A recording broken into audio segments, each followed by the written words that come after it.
Alright, who's ready to get into some fucked up shit? Because that's where we're going today. I'm not excited about it, I'm not gonna lie. But here we are. This is where we're going. It's fine. I'm fine.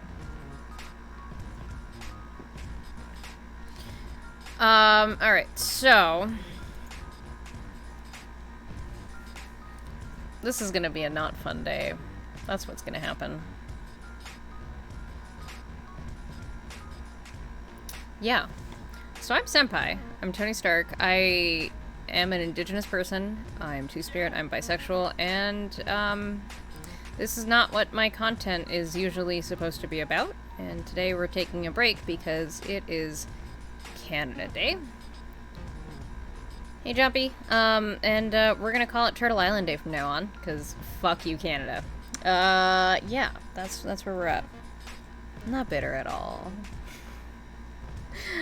Not at all. But yeah, so the first thing I want to talk about, and this is something I want to talk about because this is something that kind of affects me on a regular basis because, how you doing, Jarvie? How you doing, buddy? You're being rude. This is actually something that actually does affect me a little bit because this is safe water for First Nations. Thank you, Jumpy. So that whole thing is a list of just a link to this thing. It's very, very rudimentary, very, very basic. Kind of getting to a little bit of education. Hey, bud, do you want to come sit with me? Because this is gonna be a tough day. I'd appreciate it. Come here.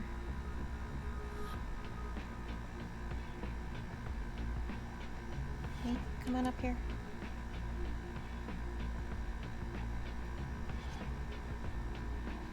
It is definitely not an exhaustive resource list. There are some resources within those resources, though, which is nice. Come here, Jarvis. Come here. Come here, buddy. Ah! No! Come here. Absolutely. See, look, even Jarvis is dressed in orange. Aren't you, bud? So First Nations water. I can't even remember. Let's see. There are still advisories in 33 First Nations communities. Excuse me? Here's the thing. I didn't include a link to anything. You matched Jarvis? Yeah. So do I. You matched me. So here we go. 73% of First Nations water systems are at high or medium risk of contamination. Where Winnipeg gets our water, where I live, the city that I live in, where we get our water, we get it from Shoal Lake 40. They've been under a boil water advisory since 95. I was 5 that year.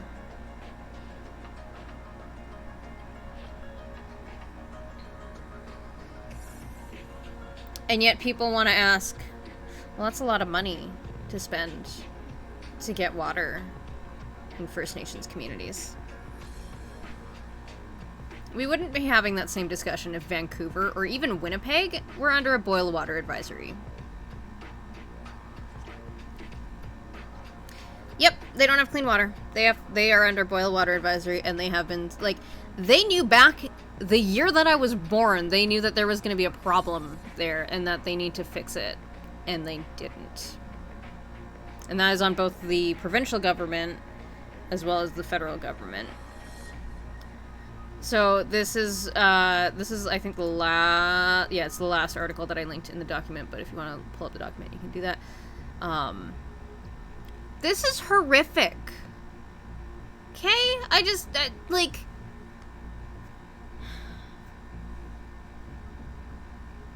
speaking of water, have they done anything to fix Flint yet?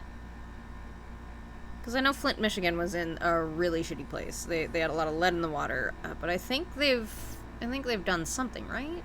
No? Okay. Thanks, Loki. Thank you for confirming that one, Loki. Yeah, doubtful. Well, I thought they had done something at least to provide water, but yeah, no. Yeah, so 5,000 people for one single boil water advisory. There was, I can't remember what year it was. It came up on my Facebook memories recently. We had a boil of water advisory in one of our, like, kind of locales in the city. Like, one of our, like, sort of neighborhoods, St. Vital in Winnipeg. And the amount of fucking audacity that I had to deal with from white people, white friends, that are like, we pay taxes, we shouldn't be getting boiled water advisories. First of all, you're getting a boiled water advisory because you pay taxes, because we actually have systems in place that we can monitor our water and treat our water. And it just so happens that we have a contamination. It's not the end of the fucking world. But at the same time, how about you redirect that anger at the fact that 73% of First Nations water systems are not clean? Like,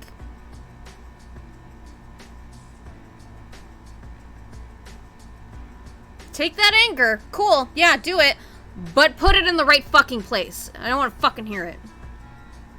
Absolutely, you can recommend a podcast episode on this topic. I don't specifically have any. I have to take so many steps away from a lot of media at times. Thank you so much, sweetie. You're such a good boy. And I will throw it in the document as well. We'll throw it at the bottom here.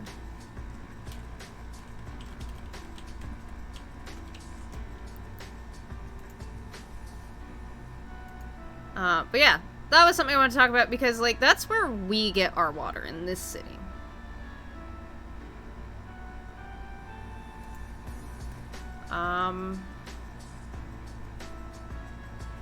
Oh, I haven't gotten into The Secret Life of Canada. I have it in my podcatcher, and I haven't quite gotten into it yet. But yeah, they're... What are you doing, buddy?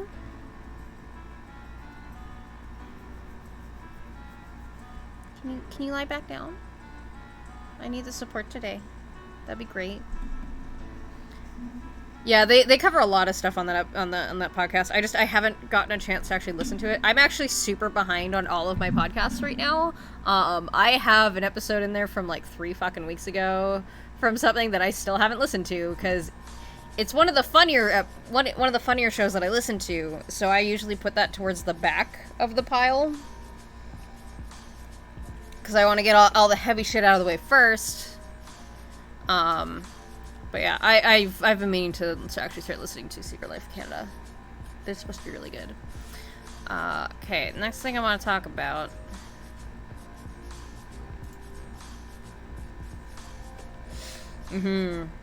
Time on Twitch, and then I've also been working on a lot of other stuff too. Like, yeah, it's like I just haven't had time. So nearly half of Canadians surveyed in this survey have never learned about residential school. I'd argue that that's probably higher, to be honest, because I didn't learn about residential schools in school. We touched on them a little bit in my family, simply because we have survivors in our family.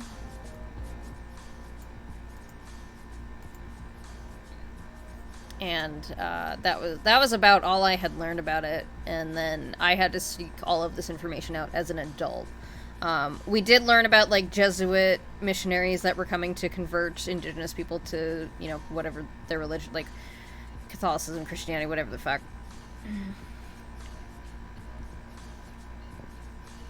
Dr. Quinn Medicine. I don't think I've ever seen that, and I should probably go and look for it. But yeah, let's see. Only 26% of respondents aged 18 to 34 say they did not discuss the topic inside the classroom. Proportion jumps to 51% among those aged 35 to 54, and 58% among those 55 and over. That's kind of some horrifying numbers. Like, we're just gonna... Like, we learned about the Holocaust. We learned a little bit. We didn't touch on a lot of it, but we learned about the Japanese internment camps that we also had in Canada as well. We didn't touch on that in high school. We only touched on that in elementary school, though. I think it was grade 6, maybe 7. I don't remember whose class that was in. But, like, we touched on that. We never once touched on residential schools while I was in school. At least while I was there. Yeah, I think we only learned about it because we read a book about the Japanese internment camps, and it was from I don't remember if it was a true story, or it was a fictional story based on a true story, but it was from the perspective of a child who grew up in these internment camps. And that's what they were. They were internment camps. You're in high school. I was 6 that year. Yeah. George Takei is a survivor. He made an entire fucking musical about being a survivor in which he plays Oba-san? Oba-chan. I think he's his son. I think he's his son. I don't remember. He's grandpa. Anyway. It's okay, Chompy. But yeah, so, like, there's also people that, like, oh, well, this was a long time ago. This was thousands of years ago. No. This is in my lifetime. I am 31 years old this year. The last one closed in 96. Actually, hang on. I didn't grab a list, but list of residential schools in Canada. Let's see. This also has the day that they closed. Let's see. So the last one closed 1996. In Northwest Territories.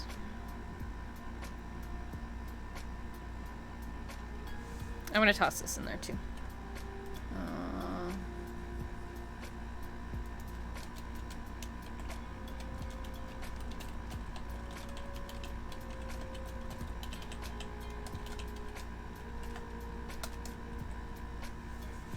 This is gonna be a fun topic today, huh? Let's see. So 2 of them actually closed in 96. So there you go. So we've got one in Saskatchewan. I don't know where that is. Gordon Indian Residential School. And yeah. Wait, you still have 1 or 2 that are open in the U.S. That's insane. Oh my god.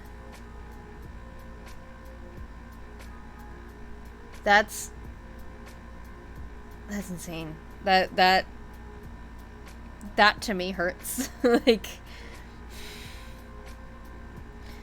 oh yeah. Well, I mean, the US is also a lot bigger, I think, in terms of, like, where population centers are, so that makes sense, but it's still awful. Let's see. One closed in 94 in Yellowknife, Northwest Territories. One closed in 1989. So this is the year before I was born, in Dauphin, Manitoba. So I'm in Manitoba. This is in Dauphin. I have family in Dauphin. I have cousins that live there. McKay Indian Residential School was closed the year before I was born. This isn't ancient history. This is current. I'm gonna cry today, aren't I? It's gonna be a great day. It's a great day. It's a great day. We're good. We're fine. We're fine. We're gonna cry. Just FYI. One closed 2 years before I was born. One closed 6 years before I was born. Oh no, 2 closed 6 years. Yeah. Thank you. I appreciate it. But yeah, this is not ancient history. This is... Yeah. So the fact that people have not learned about this, and that even I didn't learn about this, it's fucking disgusting. These are war crimes. If this was something that happened in any other country that we were going to fight a war over, this would be called a war crime.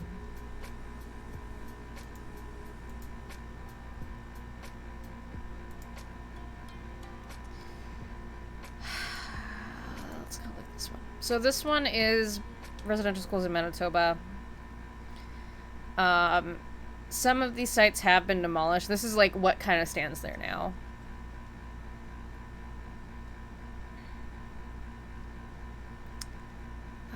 Let's see.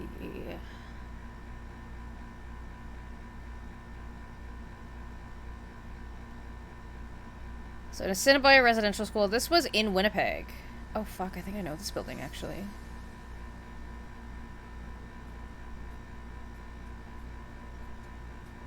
It now operates as the Canadian Centre for Child Protection.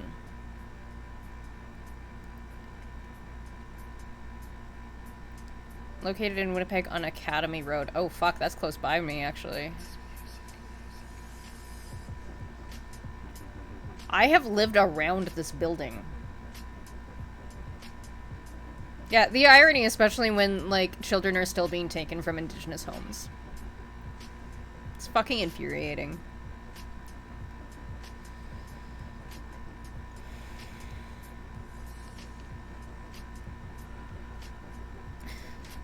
So it looks like parts of this were actually destroyed, but,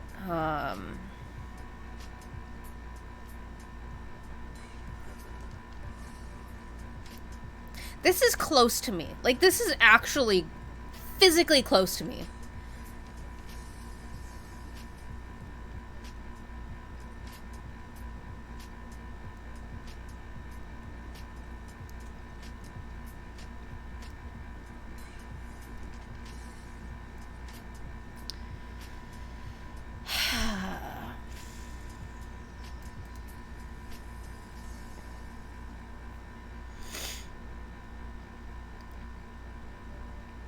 Okay, Birtle.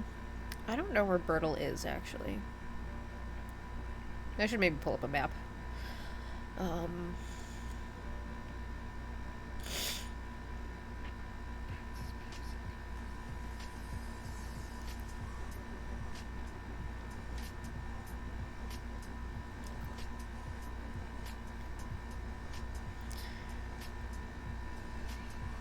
So in 2017, a photo of a former residential school in Birtle, Manitoba, Great Plains publication. Okay, so it just stands abandoned now. That's... I'd prefer that they stand abandoned. I don't necessarily want them to be destroyed, because it's important that we know this history.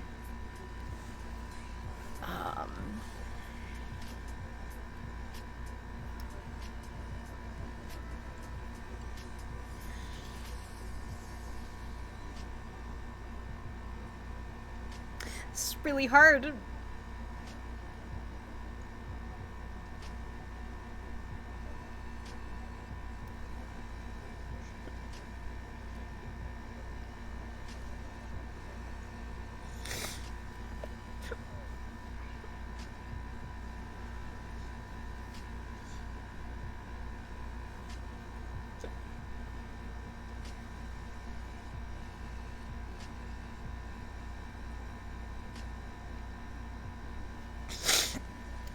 The fact that there are people out there who are like, well, they did more good than harm.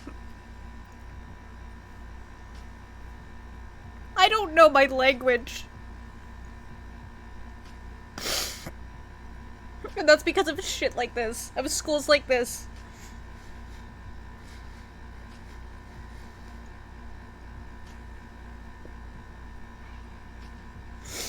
My box of Kleenex go. 1 sec.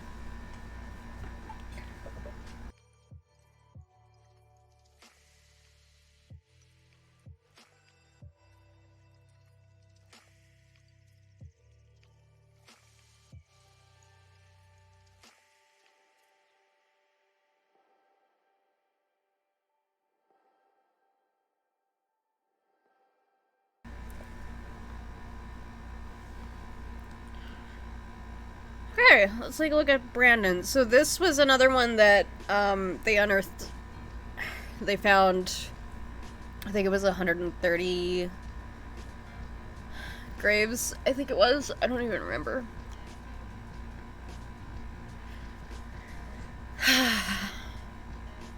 See, I don't buy that enrollment statistics aren't available. I'm sure that those exist, they just don't want to fucking give them up.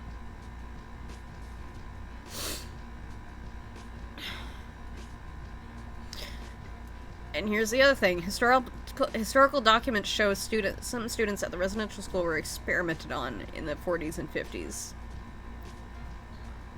Including one study that did nutritional experiments on malnourished students.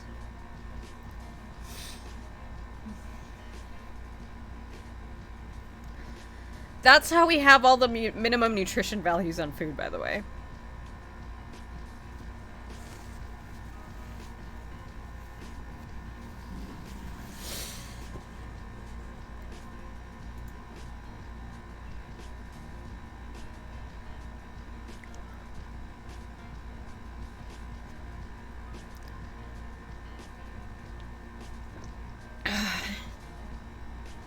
Oh, this one was 104 potential graves.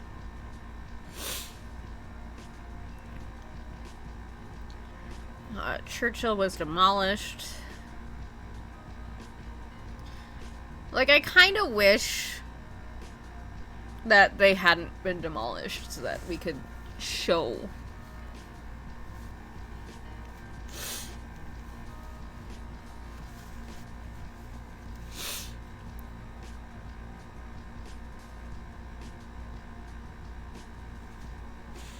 This one's in Norway House and Cross Lake. I can't even, like, read a lot of these. Like...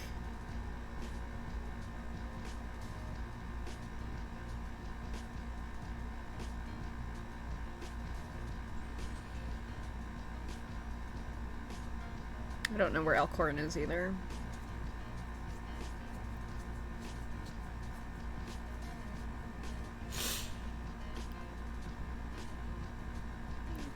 Oh, I guess it's close to the paw.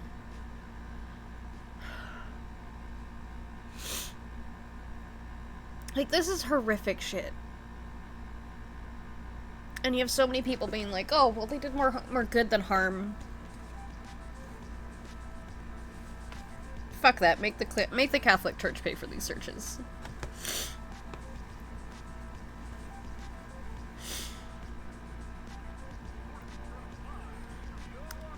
Fort Alexander Residential School. This is in Seg King. Or I guess was.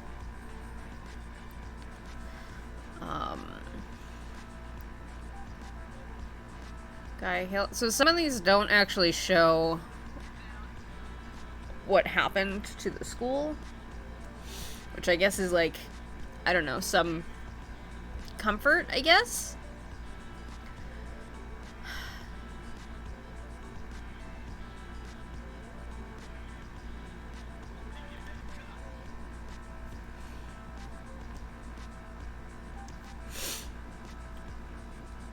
So there were 2 locations of McKay Residential School, one in Fisher Island and one in Dauphin. Again, I have family in Dauphin.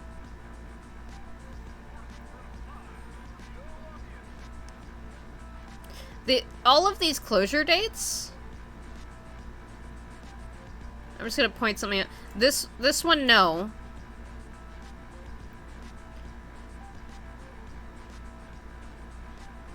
Most of these closure dates, except for, I think, one, have been in my in my parents' lifetime. They were born in the 50s.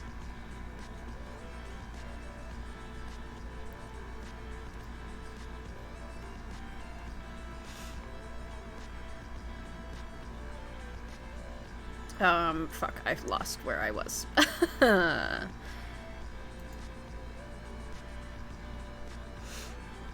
There's another one in Norway House. Another one in Norway House. One in Camperville. I'm not sure where that is.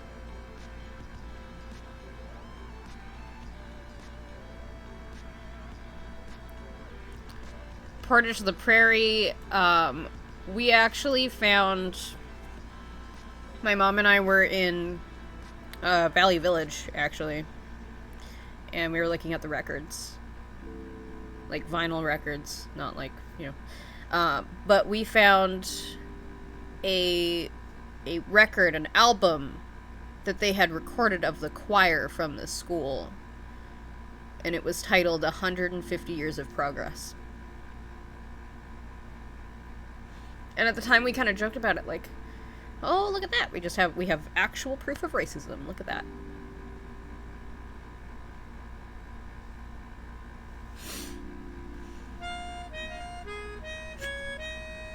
Thank you, Loki.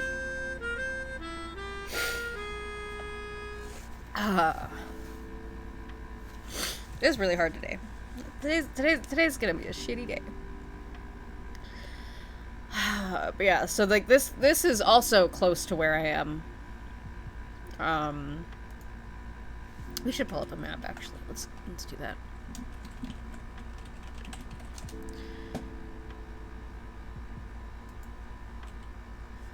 So I live in Winnipeg. This is Winnipeg. I'm kind of in this area. Like, I'm downtown. Portage La Prairie is right here. This is not very far.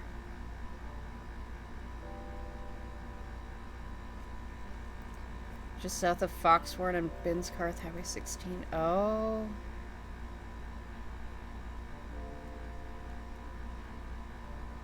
I've probably been out that way even, to be honest. Yeah, Binscarth, Foxhorn. Hurdle, there you go. My mom's family is from out here. Alonza, Amaranth, Sandy Bay. That's where we're from. We're with Ebb and Flow.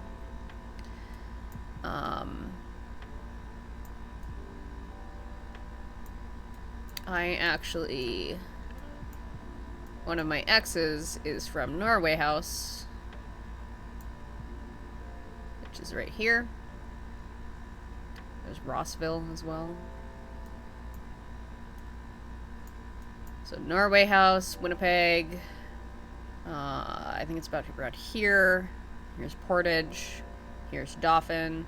My dad's from St. Louis de Lac.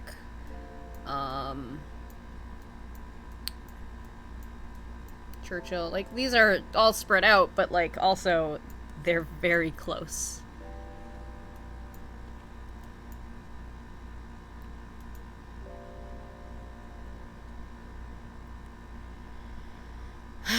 There's one in Sandy Bay, which again is where we are from. I know for a fact my cuckoo did not go to residential schools because her father didn't believe that girls belonged in school. So she never actually learned how to read. She made beautiful wedding dresses, though. Like, she made absolutely beautiful dresses.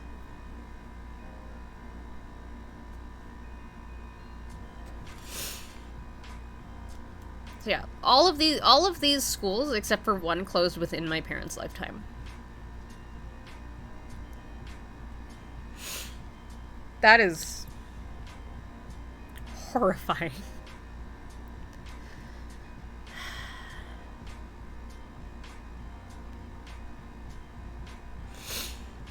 So there's that.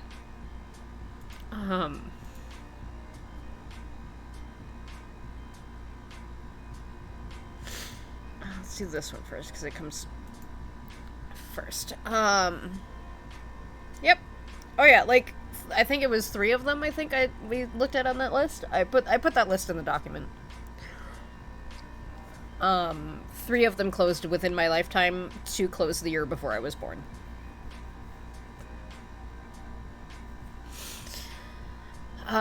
This is... I linked the actual Wikipedia document for the 1969 white paper.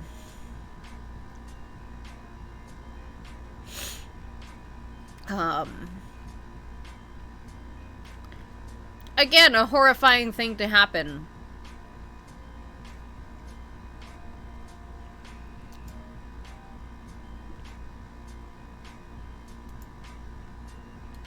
And 60 scoop. This also has stuff about the Indian Act, as well as the residential school system and the white paper. This website has a lot of everything. I have not actually gone through the entire website, but, like, it is awful.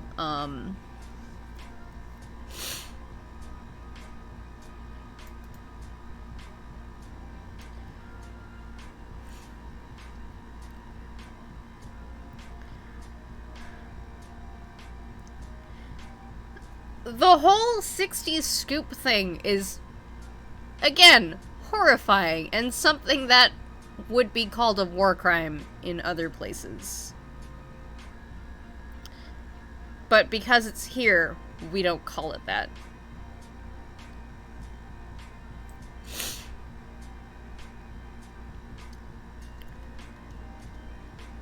there are still things like birth alerts put on like, on Indigenous pregnant mothers that, like, these kids are gonna get taken away.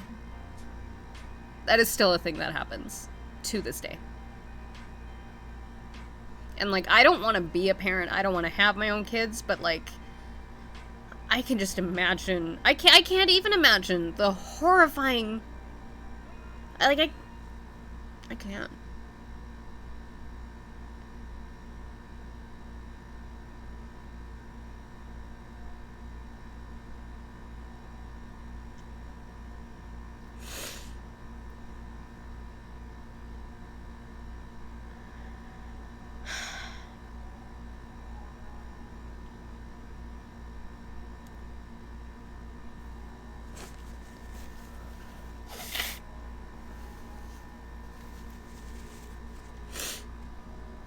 Did I put the link in here? I don't remember. I did not put a link in here. I do have a link, however, on my stream. If you type in ! powwow, I made a list of powwow step and Indigenous music that I wanted to share with everybody. I want to have a little bit more to it before I actually put it out publicly, but it's good. One of the singers that I've included in that list, Buffy St. Marie, she was a victim of the 60s scoop. Like, she went through this. She is still alive. But yeah, they did more harm than good, right? Or they did more good than harm. That's bullshit.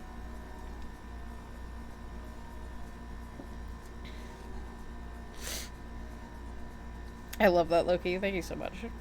And it's good music. Like, I don't want to play any of it on stream because I know for sure at least A Tribe Called Red is signed to a label. I haven't looked into the label to see if, like, they're okay with it. Wait, she was on Sesame Street? Buffy St. Marie was on Sesame Street and I missed this? I'm sad. That's awesome, though. I'm sad that I missed it, but it's awesome. But yeah, so there's that website.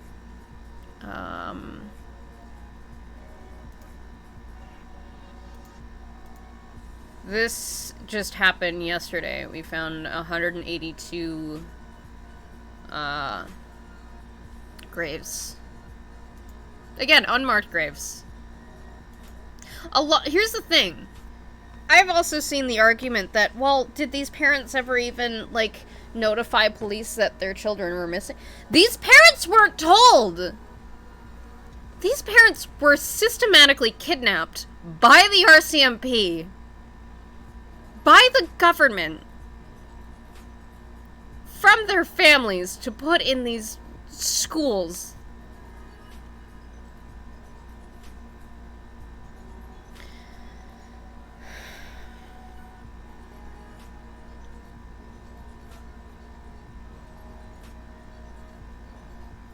Like, they weren't told that their children had died. They weren't told anything about their children. They were just gone.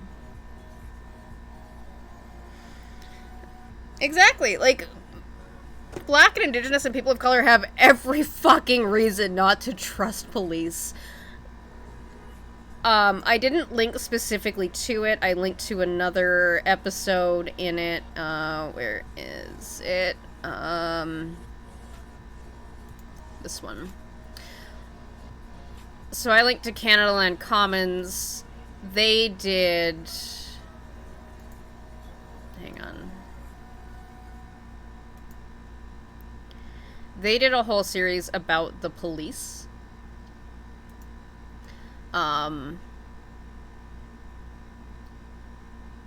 They did an episode on Starlight Tours, which are absolutely fucking horrific, by the fucking way. In case you didn't know. But they did an episode about the secret history of the RCMP.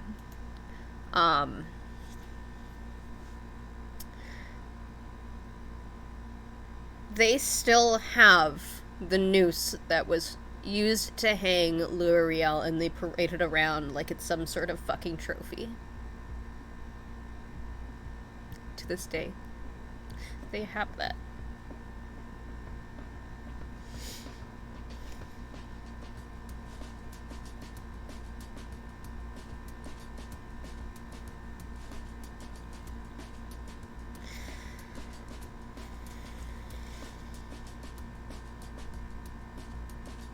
This is a current thing. This is an ancient history. This is a thing right now. There's even so much more that, like, I couldn't necessarily bring anything to back it up at all. But I saw a TikTok recently of a woman leaving, I don't know what reserve it was. But she's leaving the reserve and the police stop her, the RCMP stop her and make her take a breathalyzer test. Which apparently is going to be a, like, just a thing that as soon as you leave a reserve now you have to fucking blow? Are you kidding?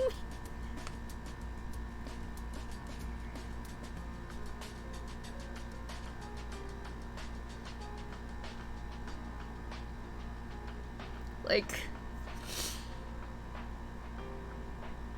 I have taken it upon myself not to drink, but that doesn't mean that everybody else should not drink. There are also plenty of completely dry communities in Manitoba, in Canada, like, that is a thing that, like, there are communities that are completely dry.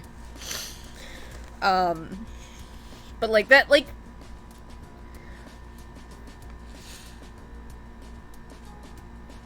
and this was in daytime that they stopped her.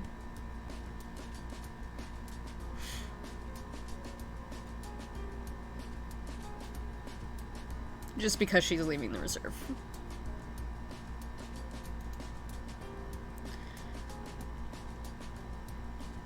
So yeah, I linked to a different episode of Commons, but it's a really good, Ashley Man has done really great work with Commons. So it's worth listening to that. And it's horrific, and it's heartbreaking, and it's real. So with yesterday's discovery of 182, we are over 1,500 graves that were found. Most of them children.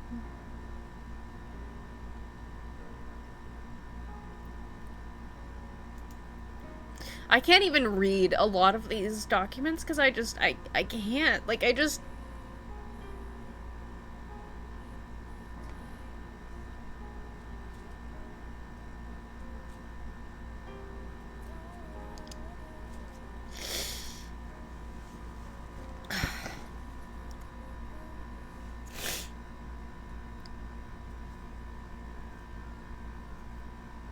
Okay. Sorry, I'm literally just sitting here trying not to cry too much, because I'm like, I want to be able to talk, and if I cry too much, I can't talk.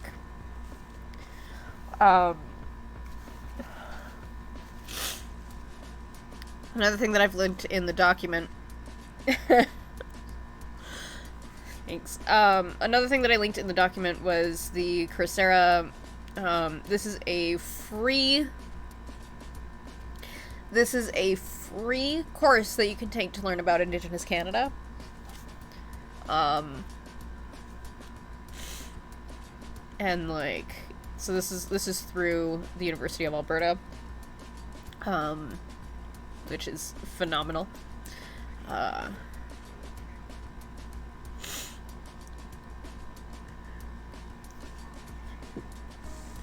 I intend to. I had, I don't remember my login for Coursera, so I think I'm just gonna make a new account and do it. Yeah, it's online. Fully online. Flexible deadlines. You can even have a certificate once you're done. Like...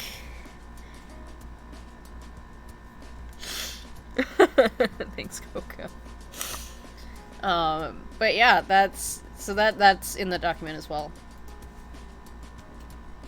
Oh, I might learn some new stuff too. Again, I didn't get to learn about my culture. You know what I got to learn about my culture was a bunch of my classmates making racist jokes in grade 10. It was great.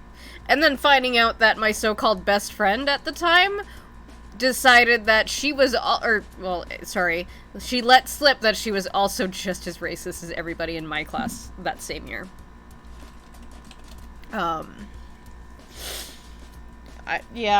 Except that he's gone. Where'd you go, buddy? Come here. It's I really want to go through it. Yeah, take a look at that.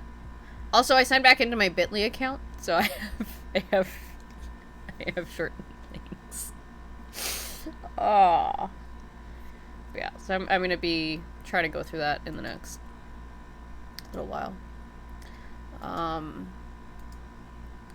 This I included a list of it's definitely not an exhaustive list of who I follow specifically on TikTok, but these are people that I do follow that do a lot of the work. Howie Miller he's a comedian. He followed me back on TikTok. I'm still like so floored by that, but Sherry McKay was actually in Winnipeg today. There was a march down Portage, and it was amazing to see and absolutely fucking heartbreaking, but also amazing to see so many people coming together with orange shirts, with drums. It's emotional. So yeah, O'Kyron, he also sometimes streams on Twitch. He does a lot of activist work. He teaches jigging on Zoom. Like, he works so fucking hard at everything, and he's funny as shit. Deb, this is a woman named Deborah. She's a residential school survivor in BC. I don't remember exactly where she is. She shares stories of her growing up in residential school. And listen to their stories. And if you ever get to come to Winnipeg at all, we'll go to the Museum of Human Rights. I don't remember if it was there the last time I was there, because I could not sit at the thing for it, but they actually had footage of, there was a hearing for the Government of Canada, that some of the residential school survivors that were able to speak about some of the things that happened to them while they were in these schools, after they had been kidnapped from their families, kidnapped from their homes, kidnapped from their communities. And I couldn't sit there because it was horrific.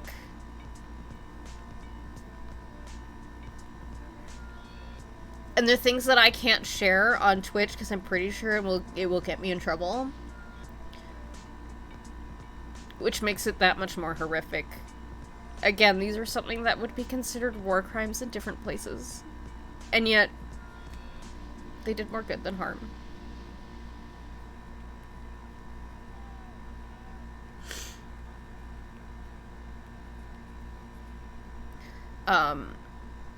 Lucid Cupid 143, first of all, she's an Indigenous woman. She was taken from her mother. She's not that much older than me. I don't remember exactly how old she is, but, like, she doesn't look like this. She's that much older than me.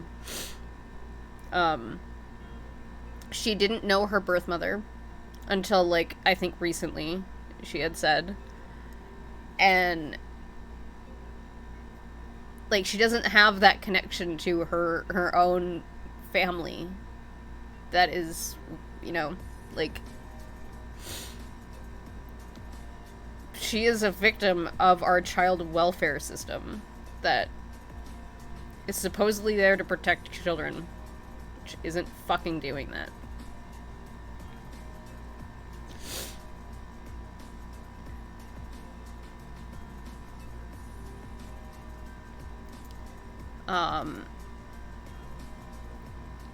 That Native Guy 79, he also did a series throughout June for Indigenous History Month, sharing some of it. There were a lot of days that I had to just shut down after watching some of the things that he shared. That included some of the malnourishment experiments that went on in these places. This is not an exhaustive list at all, but absolutely people to follow. And then these are some good critical media recently, at least. They're from Canada Land. Today's episode of Shortcuts was a very good discussion, I think. Their website is very yellow. I don't like it. It's what it is. But I very highly recommend their podcast. Today... Oh, who was it? Shit. Karen put... I don't remember how to say her last name. She's a former executive director of APTN. She's an Indigenous woman, and she talked about covering, for the very first time, a residential school, and how she was like, I can never do this again. And then she spent time at APTN, and that was basically all she did. And yeah, it's incredibly horrifying. It's horrifying to hear somebody talk about it who, like, is kind of in the same situation as me. Is like, we've never been personally affected by a residential school necessarily. I do have family, but they're pretty far removed from me. But then say that she wasn't quite right after covering the first residential school that she covered. That was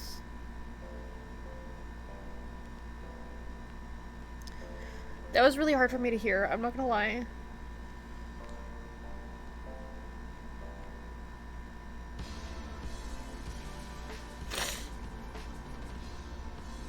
And I kind of like...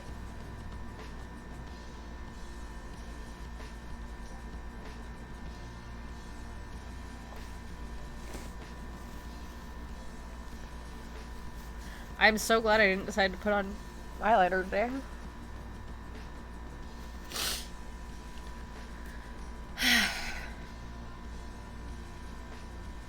So yeah, go listen to that.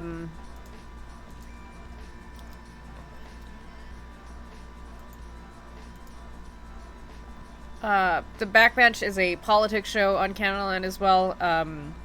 Romeo Saganish was on this episode specifically. It was not the most recent episode, but the one before. He's actually the one featured in one of the songs on my playlist called The OG. He's the one that called out that, like, you know, the Prime Minister doesn't give a fuck about Indigenous rights. And he's not wrong. And he's still not wrong.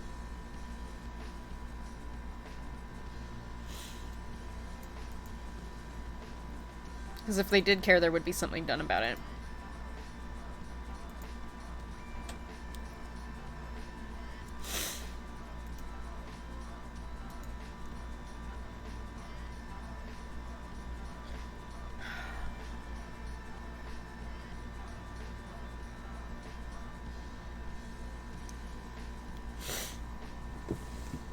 And there have been people that have said, like, oh, because of this TRC, we're finding the bodies now. How many fucking years later? Like, when was that report? When were those recommendations? Years ago. And we're only doing something about it now. And in that episode of the Backbench, Romeo Saganash is like, we're running out of time to actually do something about this.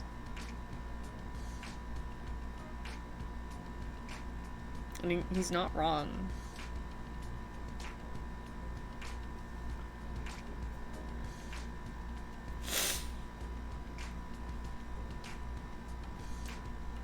Like, when even was that?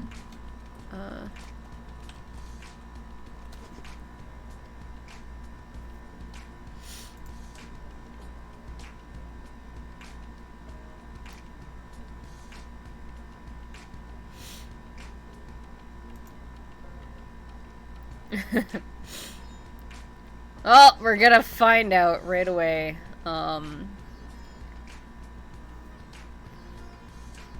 Oh, shit, you know what else I didn't put in this? I'm gonna put it down here.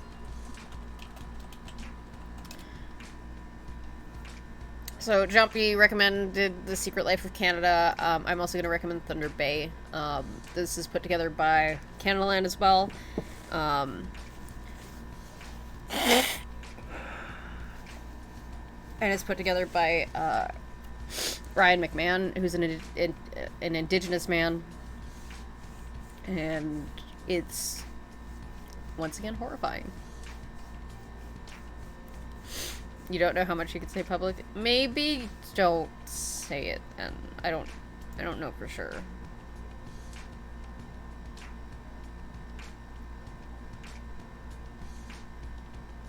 So this was all published in 2015.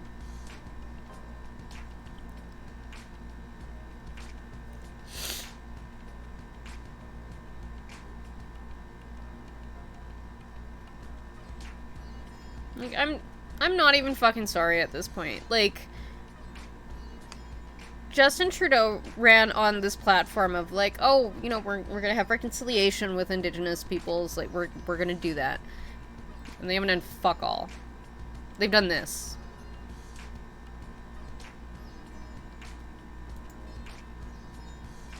Like, that's all they've really done. They haven't actioned anything of the recommendations from them.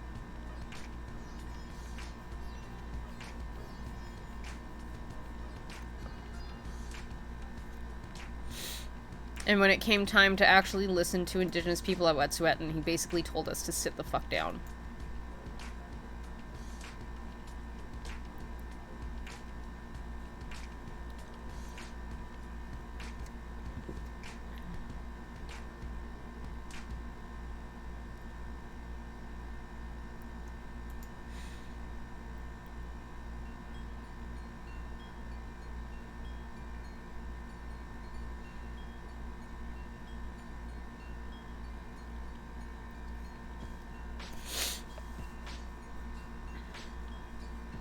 I mean, we're nearing... No, we're past 20 years. We're 25 years this year on that. Yeah, I think so. And, like...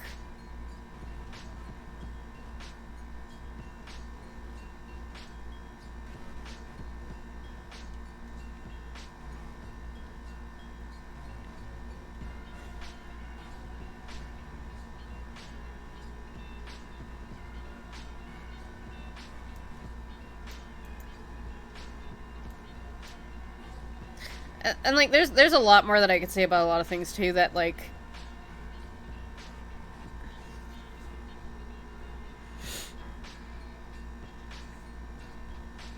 I mean, basically.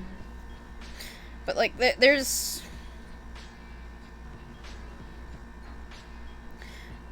like, they don't even lend themselves to Indigenous people a lot. Like, sure, I get the only reason that I am in therapy is because of my treaty status. That is the only reason that I can go to therapy, because they pay for it.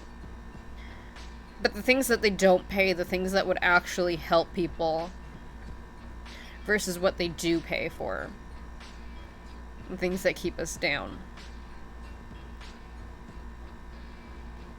It's fucking irritating. It's angering. It's infuriating. And I'm saying this as somebody who used to work in pharmacy.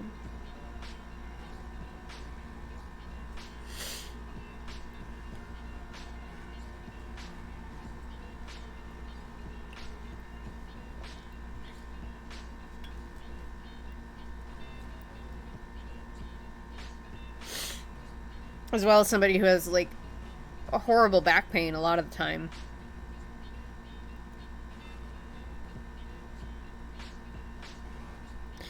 And yet, getting treatment for that pain either means narcotics or Tylenol. That's it. There's nothing in between. They won't cover tramadol, which is a drug that has a lot less issues with dependency. But they'll cover OxyContin.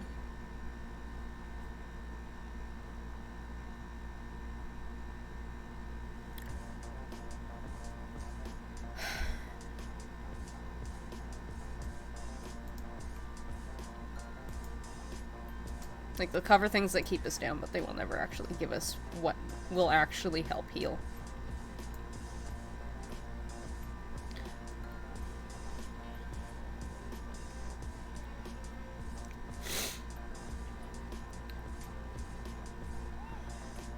I don't think I have it up. Also, the Indigenous Film Summit just passed as well. That was last week. Yeah, it was like till the 24th. Maybe the 25th, I don't remember. But that usually kind of is based out of Winnipeg. I know one of the guys who runs it. And, actually, like, Sherry McKay was involved in a few of the panels on there, as was Howie Miller and Brett Stoice, and there were a few others that were, they had a specifically TikTok panel that was great. And then I didn't actually end up getting to make it to anything else. Also, Simply Aretha, who's on Twitch, she's a filmmaker as well. She was on the filmmaking panel. Oops.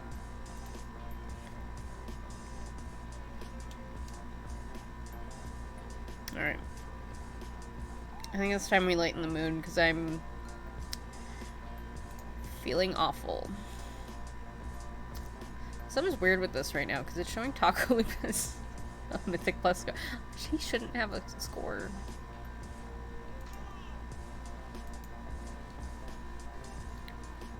Nice. It's also not an exhaustive list, so, like, go into, like, hashtag native TikTok and, like, yeah. So yeah, we're gonna keep the discussion open for that today, but we're gonna go into WoW and do some dumb shit. I think I did say taco. Oh, yeah, no! Loki, one of my characters is named for, he's named Taco. Taako. No, he's actually named Taako. Because of, he's named that because of the Adventure Zone. He's actually named Taco Loop. Hang on. You know what? I have a couple.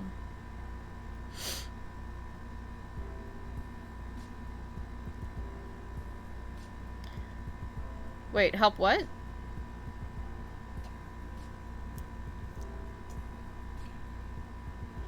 Hang on. I want to go back to my other... Shit. I'm going to turn off display capture because it always fucks up when I'm on display. Hang on, Lucky. Make things right. I mean, the first step is listening to Indigenous voices. So yeah, here's Taco Loop. Actually, wait, hang on. I am gonna show off something.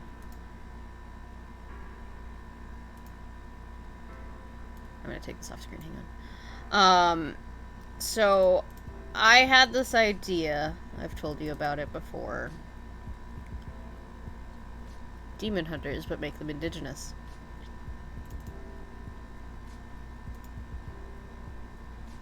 And I posted this in Discords and stuff, but like, look how fucking beautiful this is.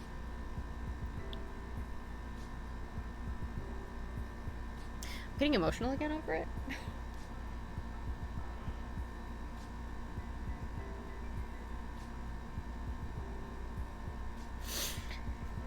Loki, that was the joke. They're named Taco because Taco and Chalupa, and I think their grandpa was like Enchilada or something. I don't remember. Goes into the Adventure Zone. Yeah, I don't. She hasn't given me anything else yet. She's working on Taco next, though.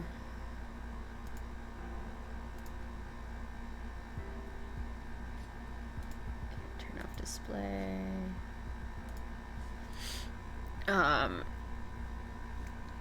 I told her to put Taco in fancy feather regalia, so that's gonna be interesting. That's gonna be. I think that one's gonna be really beautiful.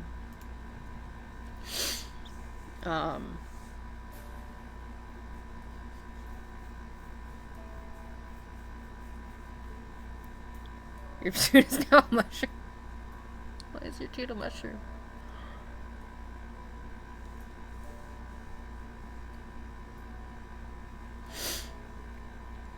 God, I'm emotional right now. I'm gonna be an emotional wreck, I think, for the rest of the day.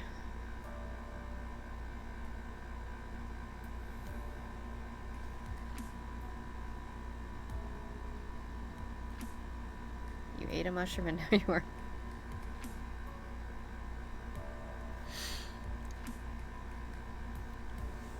Thank you, Loki.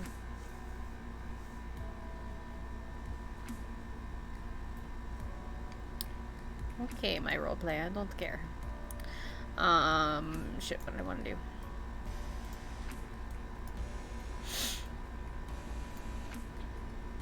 I'm super excited to see what she does with Taco and... Panoramics Druid, the Shroom Druid. That doesn't sound right.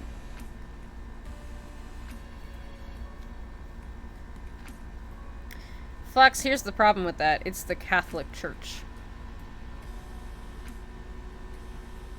While I agree with you, it's the Catholic Church.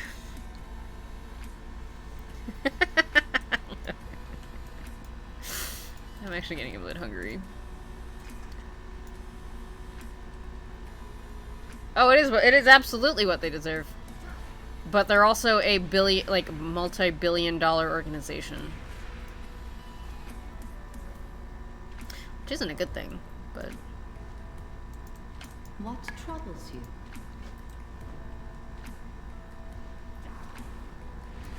I mean, that's how it's playing out right now, Flux. The Pope refuses to acknowledge that the Church did any wrong.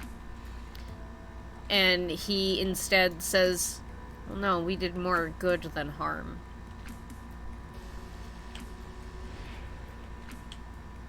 Yeah, I don't have it on screen anymore. I turned it off, at least for today. I think I'm gonna keep it that way. Where are my other callings?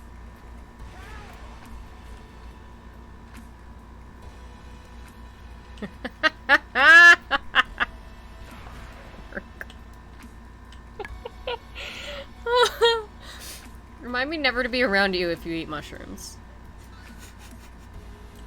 I help.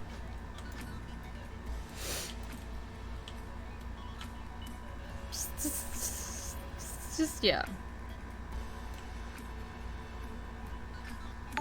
Wait, what? Loki! Thank you. I don't remember what kind of crepe I have in there. I gotta turn on my phone now.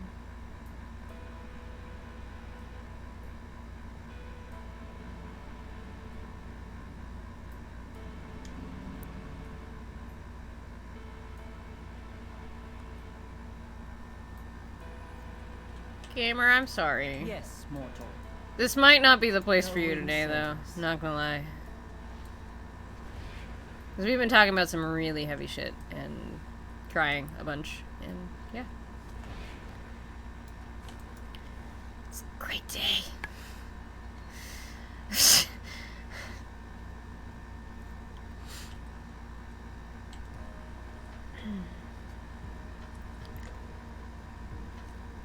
Yeah, Flux, I get you on that.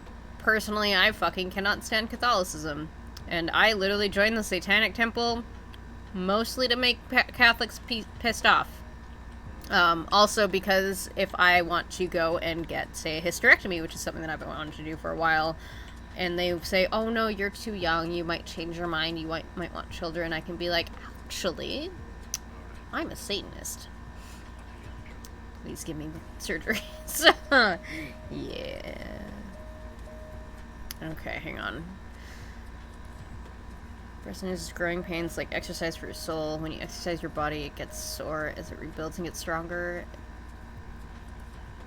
Growing? Okay, I will say growing is painful. Depression is a lot more complicated than that, I'd say.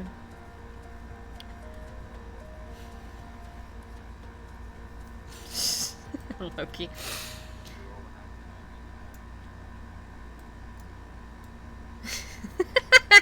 Jarvis is not the devil. He's close to it, though. I'm actually gonna do stuff on my main. I'll do the Horde main today. Oh, he's my kid. That's true. I can be like, yeah, here's my kid.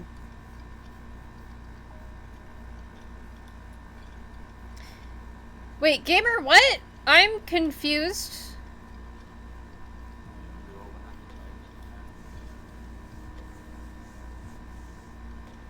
I have no idea about the Catholic churches getting burned down. I, however, know that the Catholic Church,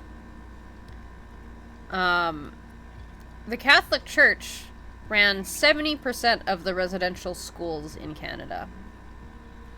I don't know exactly which ones were which. If you type in !document, you can actually bring up the document that I threw together of some stuff. There's a list of residential schools in Canada, which denominations have the, like, actually were run by them, that kind of thing.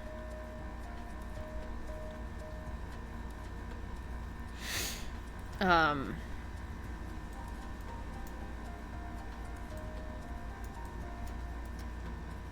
gonna be honest. Okay, I put out a TikTok the other day. I put out a TikTok the other day because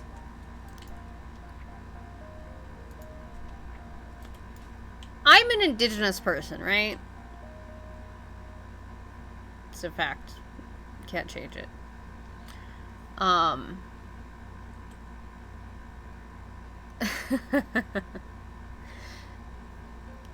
A while back, I don't remember how many years, was this like 5 years ago or something? I don't remember. I honestly don't even give a fuck.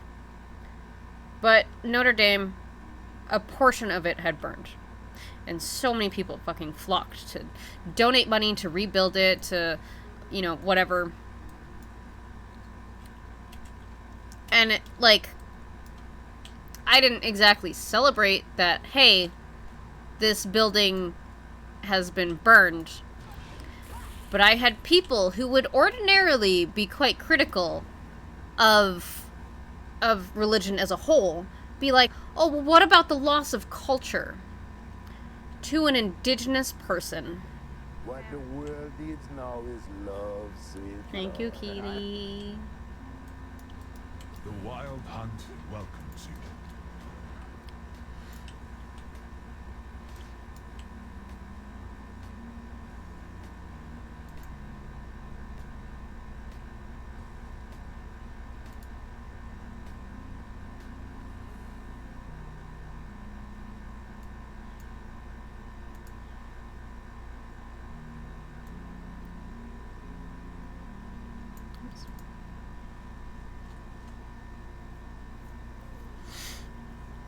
Right? What about the loss of culture? I don't give a fuck about their culture. Give me back mine, and then we'll have a conversation. Because I don't give a fuck anymore. I've spent too much time... Here's the thing. I'm not only just Indigenous and raised Catholic, which is royally fucked up in my books. I am also a queer kid. Like...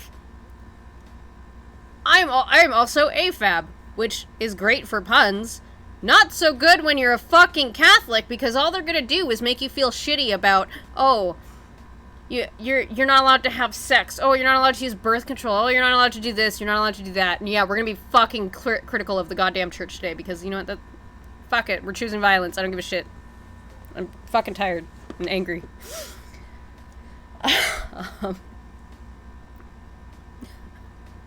This is where we're at today. Welcome in. Welcome in, everybody. But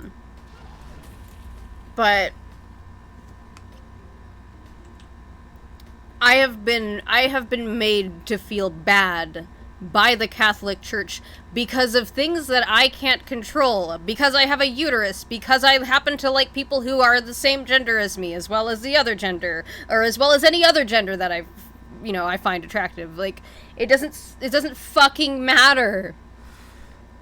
And so I don't give a fuck about losing Catholic culture. Suck my dick. I don't care. I do not give a fuck. When all you have done is make me feel bad about who I am as a person, I don't care. You've ripped away the culture of Indigenous children for how many fucking centuries? In how many different countries? Not just Canada, but in the US, in Australia, and pretty much anywhere else. And you want to fucking hold yourselves up as the high and mighty, oh, we're the Catholic fucking Church. Fuck you so hard. I do not care.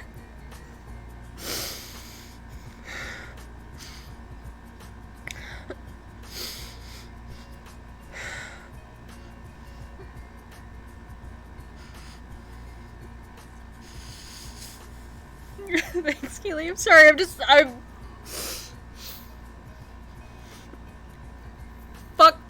Fuck Catholicism. Fuck Christianity. Fuck everything. I don't care. I don't care what any of them have to say. I really don't.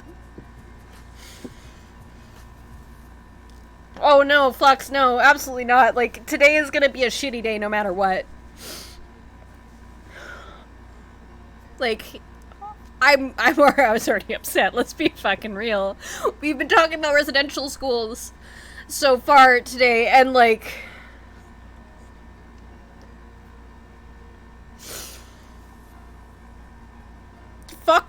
Fuck the Catholic Church. I don't give a shit. And if I lose anybody's support for this, I don't care. Because you know what? I have been made to feel bad about everything that I can't control in my life just because of Catholicism. I don't care. I've been made to feel bad about being Indigenous. I've been made to feel bad about being born with a fucking uterus. Because, you know, I got all the fucking say in that.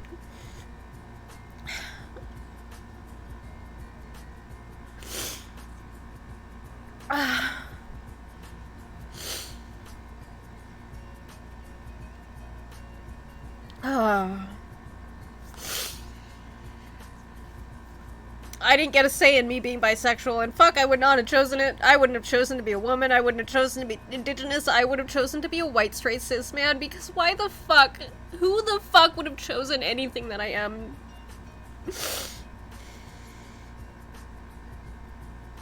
And it's all, most of it stems from fucking Catholicism. And Christianity. And I don't give a shit anymore.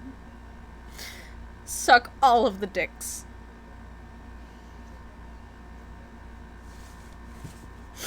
And the fact that an Indigenous woman raised me as a Catholic, it's just a fucking slap in the face.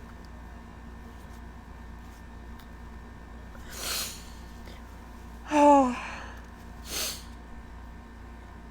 Thank you, Sim. Susan.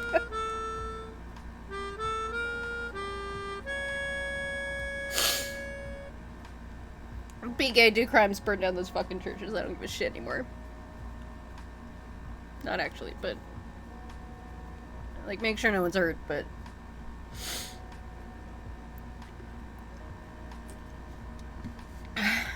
we might need to just sit and just chat. I think we're just gonna go sit and just chatting. Because I can't play WoW right now.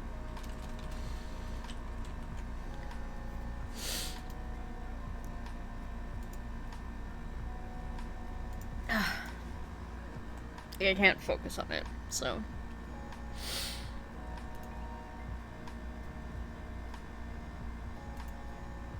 Also, I heard that apparently... so there was a church that was... they had red hands painted on it. Which I'm fucking here for. Apparently they're charging that as a hate crime. Meanwhile, white boys attacking a black man... that's not a hate crime.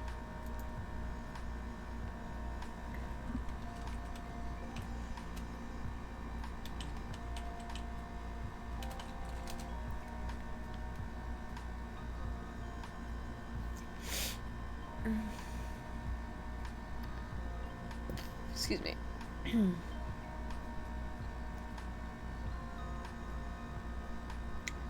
Queen Victoria statue pulled down? What?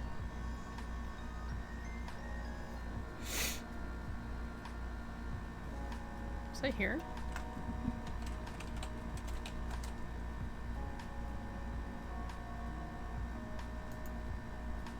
Oh.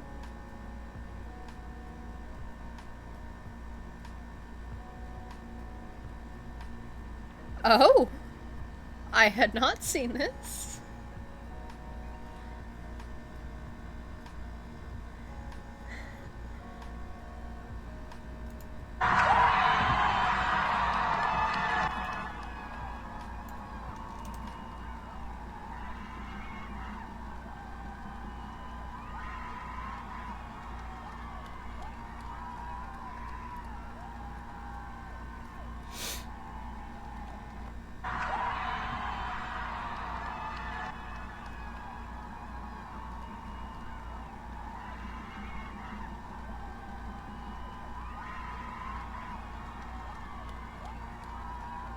I had not seen this, and I am floored.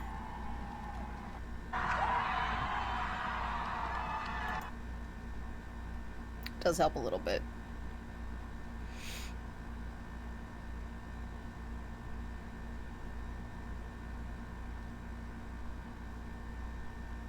Also, she has asked, I don't remember who it was, but she has asked how her Indians are doing.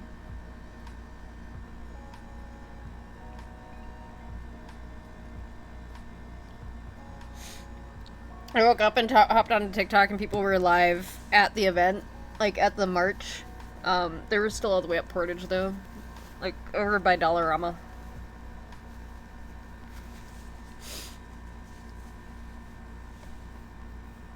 It was emotional to watch. Good evening and thank you for joining us. We begin tonight with news of a monument toppled. The statue of Queen Victoria outside the Manitoba legislature has been knocked down by demonstrators. This was the scene just a couple of hours ago where the statue, first unveiled in 1904, was brought to the ground and covered in paint. It's unclear if there's any permanent damage to the monument. The statue of Queen Elizabeth II, adjacent to the government house, was also toppled over. And this video posted to social media appears to show the moments right after the statue of Queen Victoria was brought down. People placing red handprints on the base of the statue and the statue itself. This comes after peaceful demonstrations honoring the children who died in the Canadian residential school system were held across Winnipeg today. Residential school is not ancient history. It's happening today. But today is a reminder of how we need to reset that relationship, of how we need to move forward together. Outside the Canadian Museum for Human Rights, community leaders organized a No Pride in Genocide walk and ride. Long Plain First Nation Chief Dennis Meaches, representing Treaty 1 First Nations, is demanding the Canadian government classify residential schools, day schools, and the 60s Scoop as an act of genocide. We love Canada, That's awesome, Loki. but we do have a shameful past, and that needs to be addressed, and collectively, as all people here in Canada, in this country, to come together and walk in true partnership as it was intended in the treaties. And we do need Canada to atone for its sins. Canada and the churches to atone for the sins of the past and their trespassings against Indigenous children. Manitoba NDP MLA Nahanni Fontaine, a member of Saugeen Anishinaabe First Nation, spoke on why she and other community members will not be celebrating Canada Day.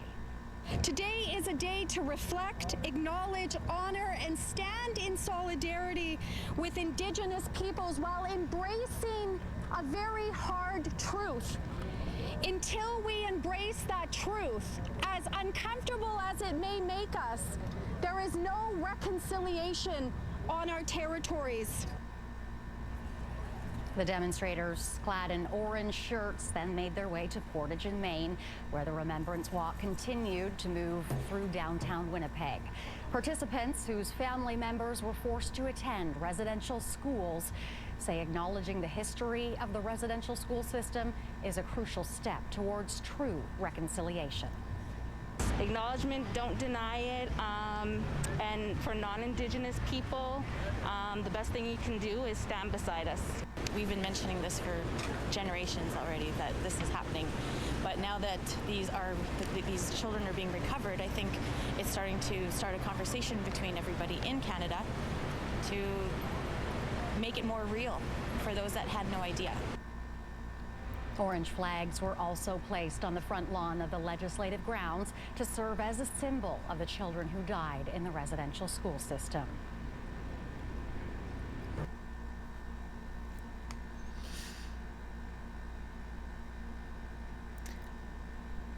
I'm a lot more emotional than I thought I'd be.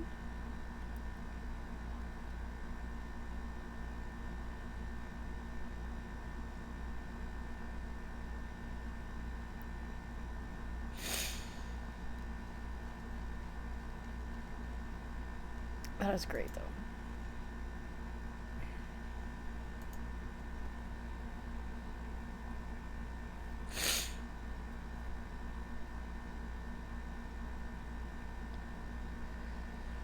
Oh. Yeah, today's an emotional day.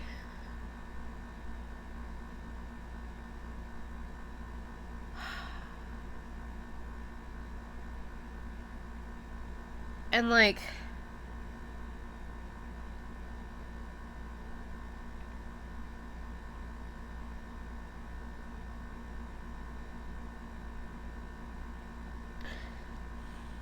it's so hard to talk about these. Like, it really is. Like, it's just, it's infuriating that people are like, oh, well, you did more good than harm. Like, no, you didn't. You need to acknowledge that you didn't.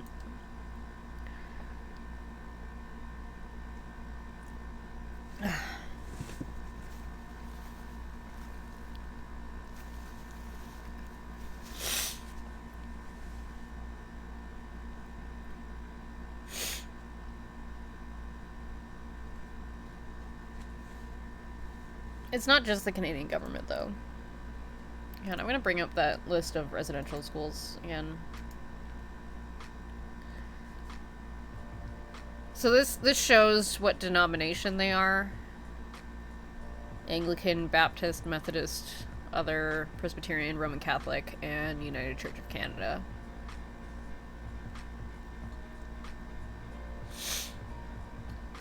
Most of them, I believe, are going to be RC.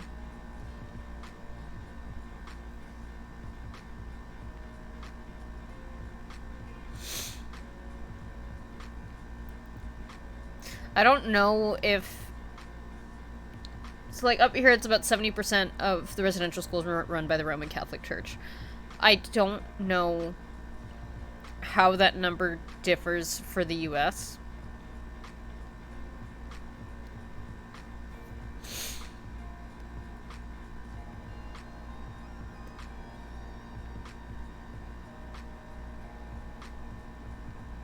Like, most of these are RC.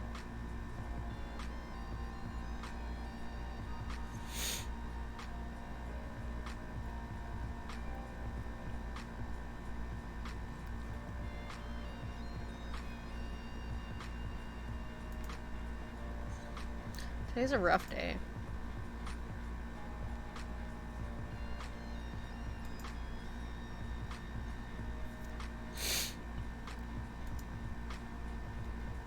I mean, basically, yeah.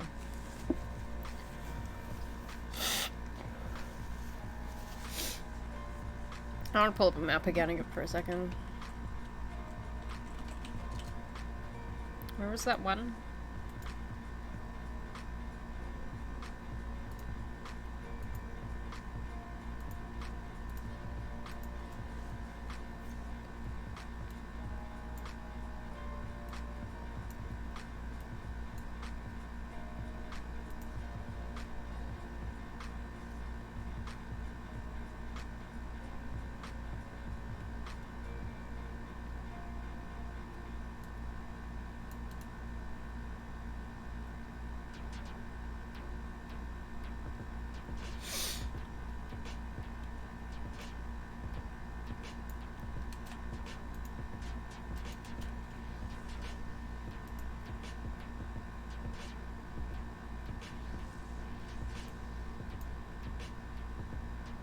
Like, that's not far from me.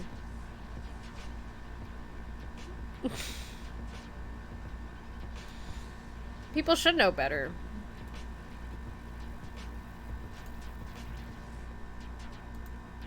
So yeah, here's the Canadian Center for Protection, or for Child Protection. This is where the legislature is. I'm in this area.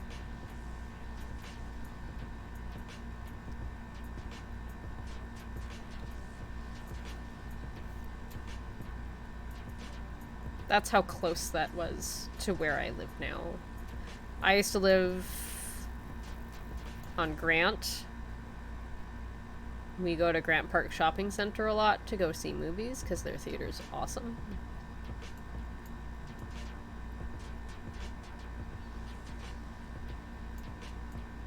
Leopold's is where I get really delicious burgers.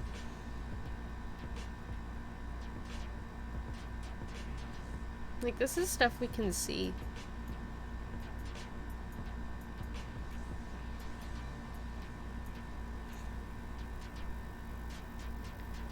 And people still want to say that it was thousands of years ago.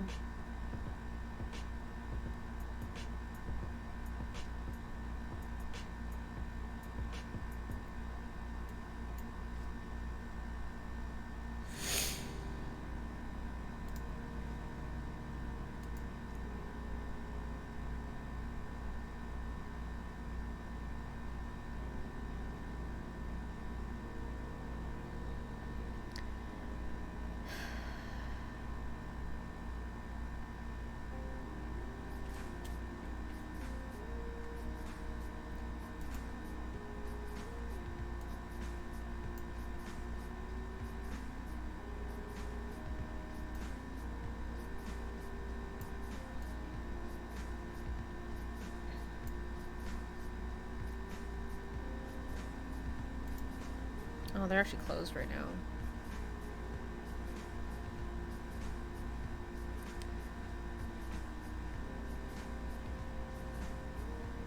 Can I not go to your website from here? What the hell? Where is your website's button? The hell? Why? I don't care about that.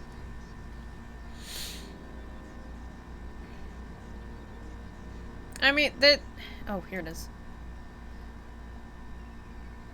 There's a lot.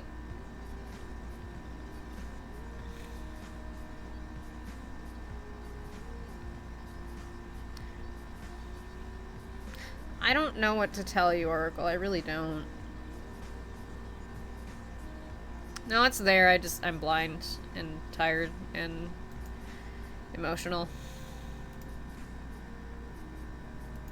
Continue. Here we go.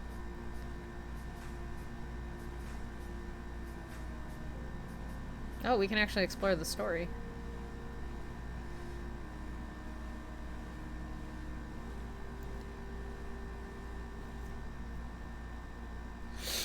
So this is, I believe it's still there. Oh, do they have pictures of it? Yeah, they have some pictures. These are pieces taken from the different residential schools in Canada.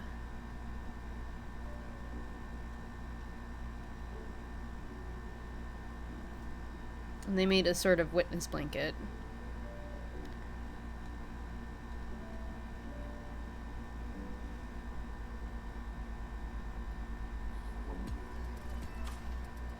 It's really hard to see this.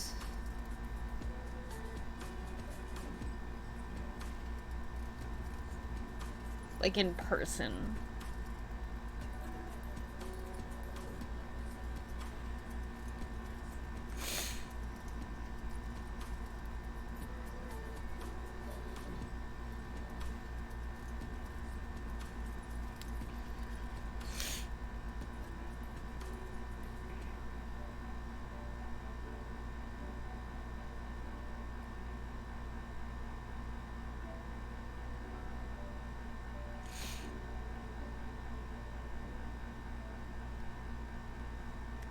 Like, this is actually one of those things that, like, I can't even... Like, I can go and kind of see it. I can't stay at it for very long because it just hits too fucking hard.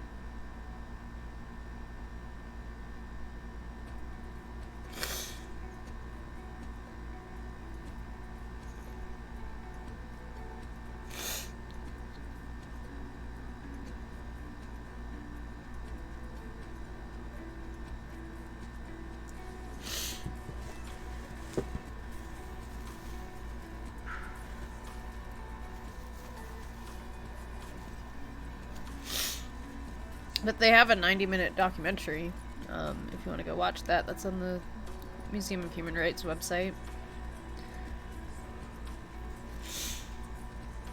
I don't think I can watch it on stream. I don't think we can. I especially don't think I can do that right now.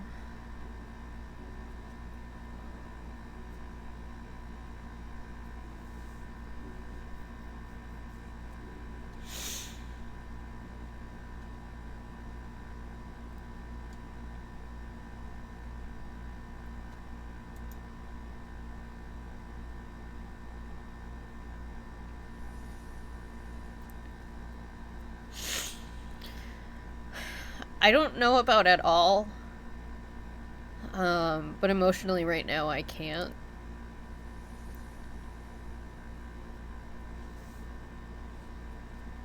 Like, I think that's a little bit too much for me today.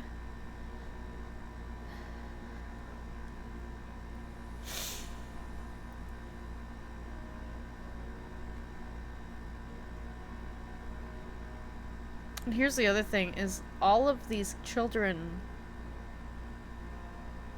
One of the things in Indigenous culture is that we have our long hair. Men typically wear their hair long. They were put in these places and their heads were shaved.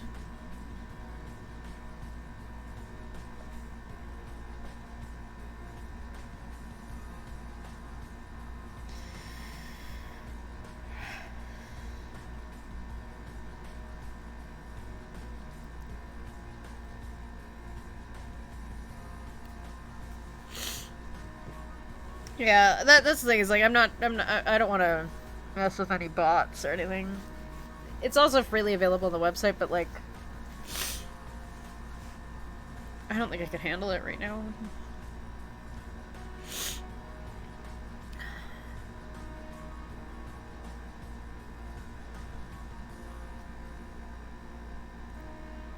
Exactly. Yep. And there's a document from Canada.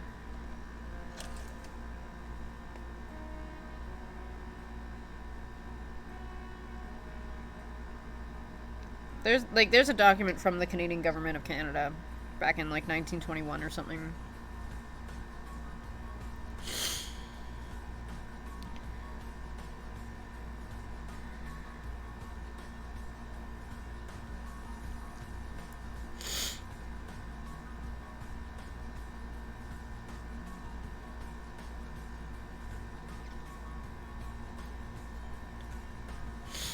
Absolutely, we do.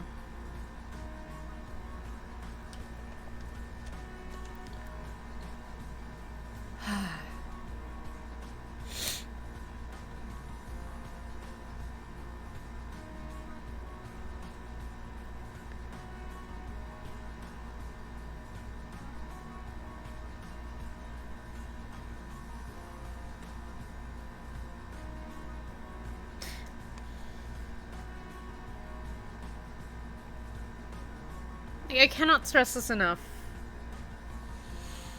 This is something that if it were happening in other countries, we'd be going to war over it. We'd be calling it war crimes. We'd be calling it genocide, and yet we won't call it that here. I've not seen...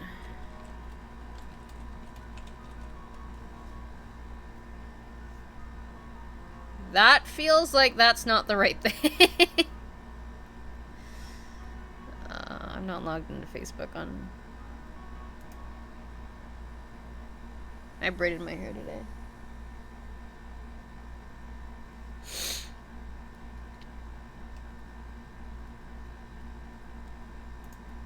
Yeah, they are there on Twitter. I'm not logged into Twitter.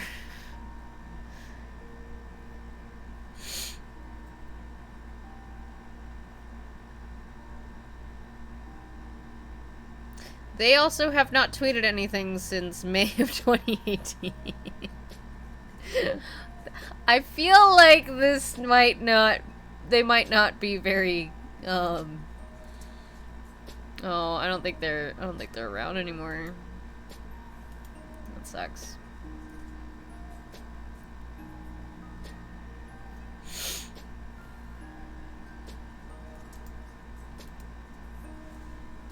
Heads up, my courier is about to arrive! Food!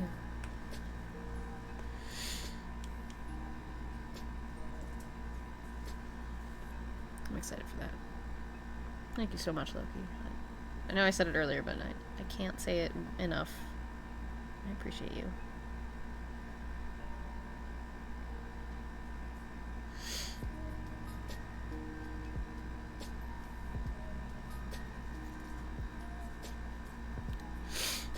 Absolutely, Loki. I will absolutely enjoy that crepe. As soon as it gets here. It should be here soon. That's Chinese food. Nice.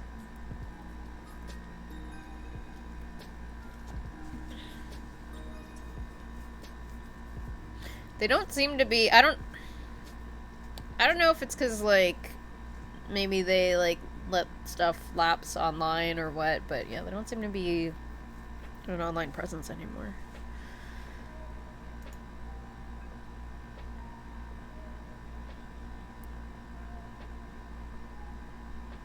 I was like, why is that not loading? Pixely picture. I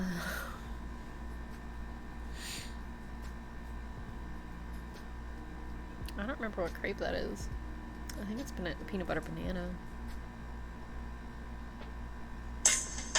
There it is.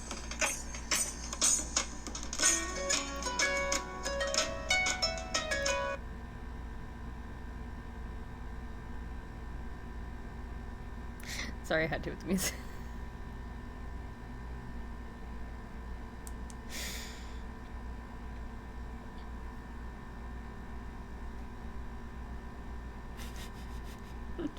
I'm a nerd? What? Actually, I'm a nerd before I'm anything else, and I learned this a few years ago. There is an issue. I wonder if I should yeah, let's go find Manitoba license plate.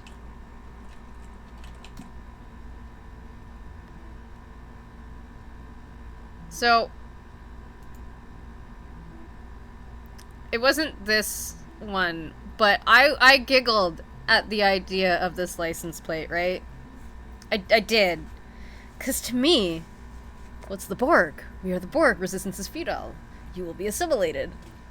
What's the problem with this? Because to me, it's Borg. That's it. And then I opened up the first news story I read about it, and I was like, oh shit. He does not have this license plate. But very specifically, I was like, wait, why is this bad? Oh. I'm a nerd before I'm anything else. But yeah, okay, I am going to be right back. I'm just gonna mute my mic.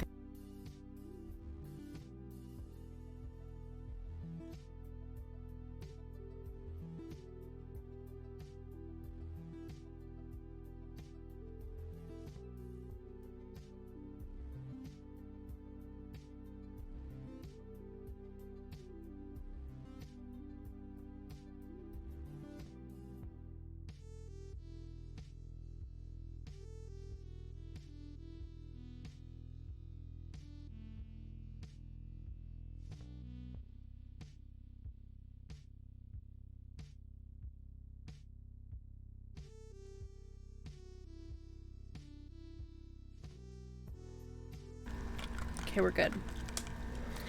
Got the fusion tea, which they put in a bag.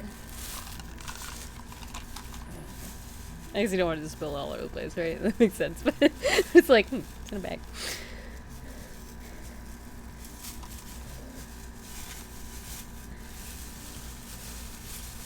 Right? And it's like... And like, I'm somebody who grew up Indigenous. And again, not learning about Indigenous, like, in Indian residential schools. But like... Still. Wait, did they not give me a straw? Did they really? Oh, no, there it is.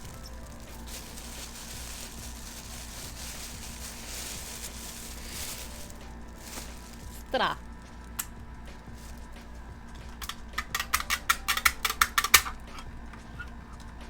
These lids suck. Ponemos las impresión a frase, but no. It's so true. Oh. Hey, Jarvie. Peanut butter! No, you can't have any, buddy. No, you can't have any. Fine. It's for dinner. Loki bought me a crepe. I don't know that I'd call this dinner because it's peanut butter banana.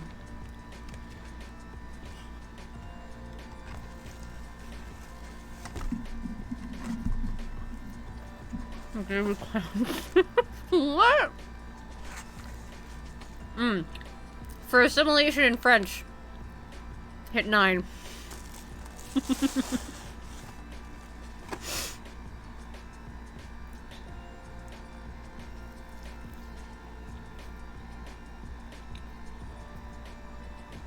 Thank you again, Loki. I love you and I appreciate you.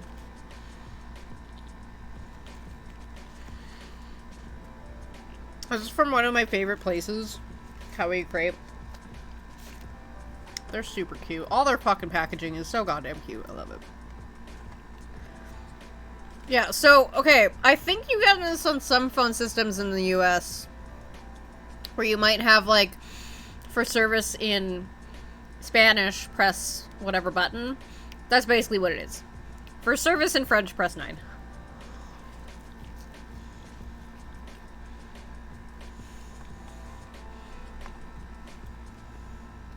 Yeah, we have it on all of our phone systems.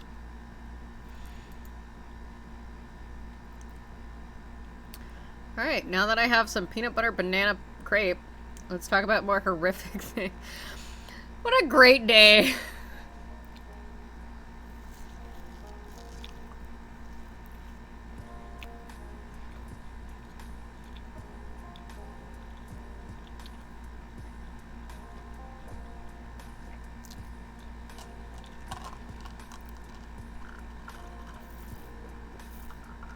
Yeah, I don't think some of my workplaces had theirs in French. Like, I worked at an independent pharmacy. I don't think it had anything in French. Oh shit, it's tomorrow? Oh fuck. Really, tomorrow?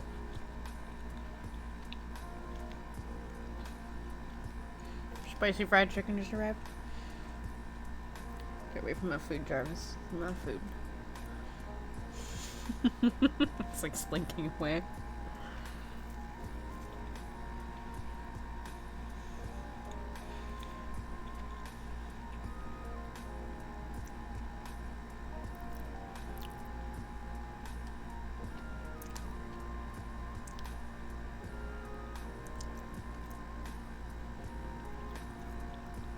We should on Sunday, okay.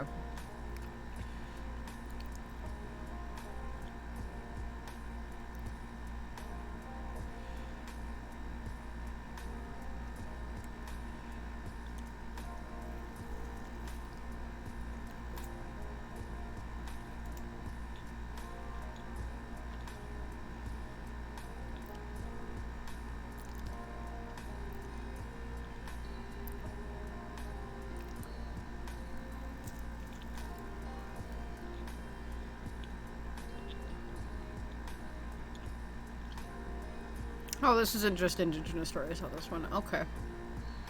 That makes sense. I was like, yeah, wait, why is Star Trek? That's just civil and political. It's not that's not Indigenous. I will say, though, I've been going through Voyager again because I'm on that part of my rotation of Star Trek.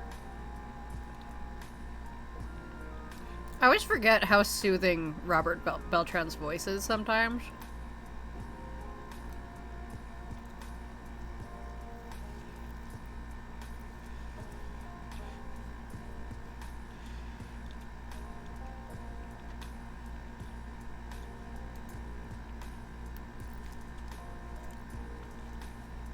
There's coffee in the... Exactly.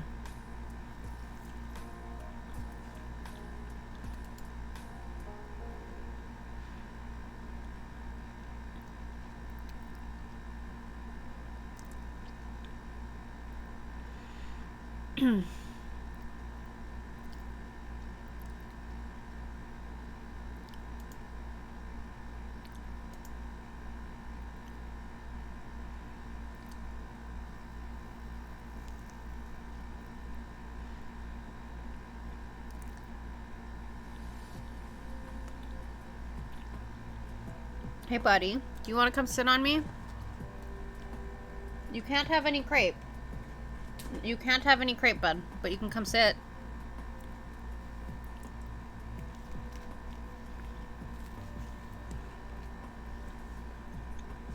Come on.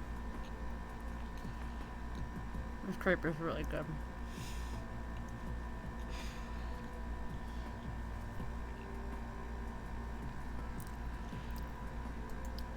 Feels like emotional eating a little bit. I'm not gonna lie. like I'm just emotional and I'm also eating, so it feels like I'm emotional eating, even though I'm not. I just happen to be doing both. Fuck's sakes. Okay, you know what? I'll do it this way. Oh yeah, the lizard babies. Fuck. Are you? Okay, so I don't spend much time on Facebook, but I'm in a few, like, Star Trek groups on Facebook. You know how many memes are made about that fucking episode?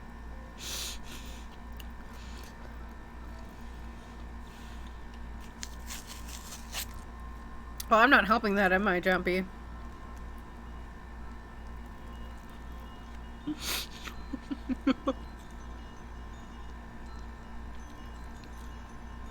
Sorry.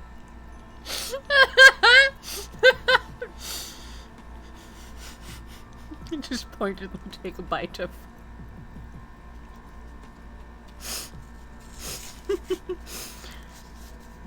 Yeah, that's.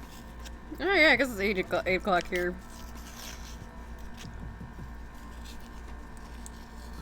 Okay, why are you sticking to the fucking paper? Crepe.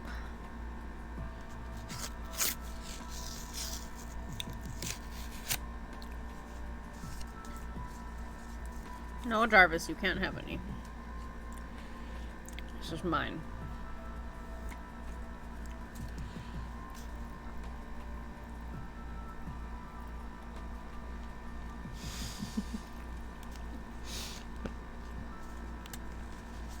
You don't like banana. Don't give me that look. I've tried to give you banana. You don't like banana.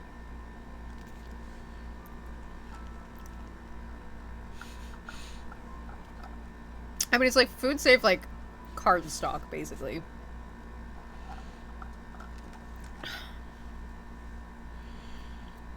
I have cat hair fucking flying everywhere. Where's it go?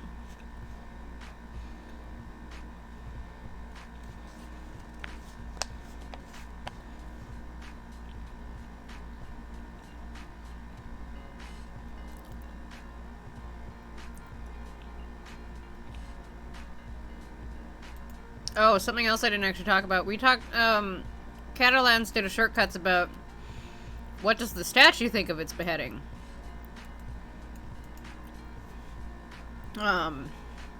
This was about Egerton Ryerson's statue being beheaded.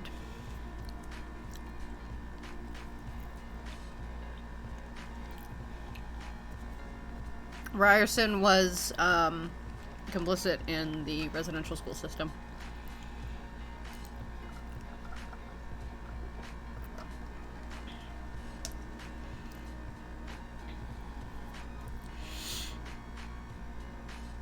So yeah, that's a thing. I do want to see, let's take a look at Karen's piece in the National Observer though.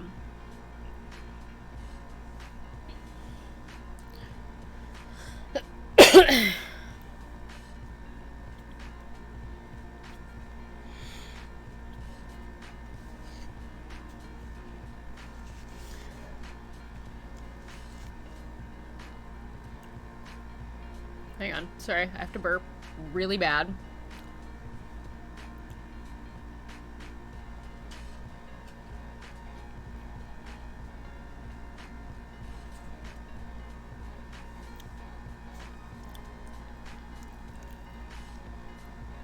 I think it's gone. I don't know.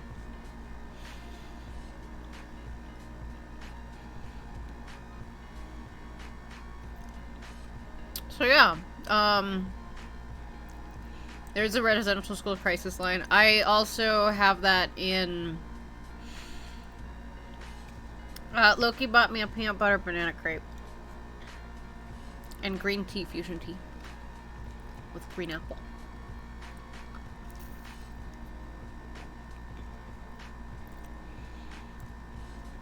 I very much feel like an emotional eater right now. I'm fine.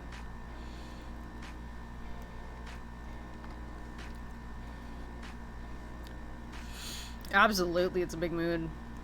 Hi,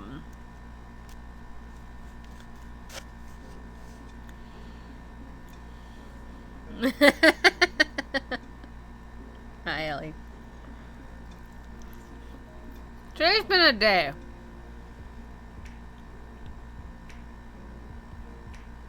We've talked about a lot of shit. Loki bought me a peanut butter banana crepe and the green tea fusion tea. I'm very happy right now. I'm still like fucking emotional as shit, but this food's really good.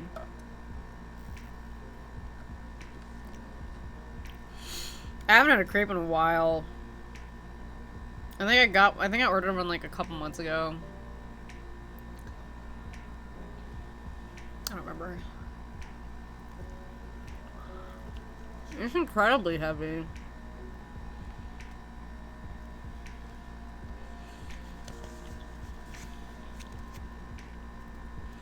The worst part about it is, for me, so like, I'm adopted.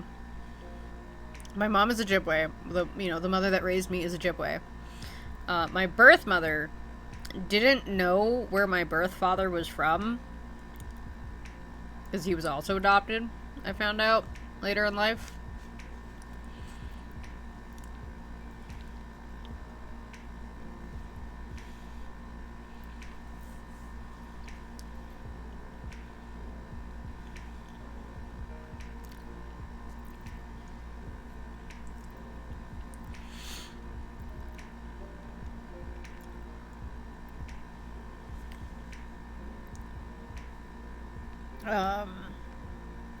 But yeah, like, and so like what I do know is like is gonna be of my adopted family.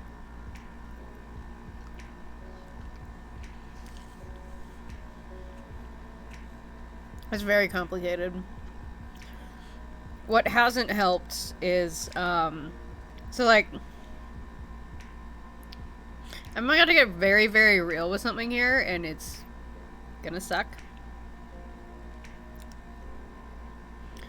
As an adopted kid, with both sides of my family, I have always felt very much like an outsider.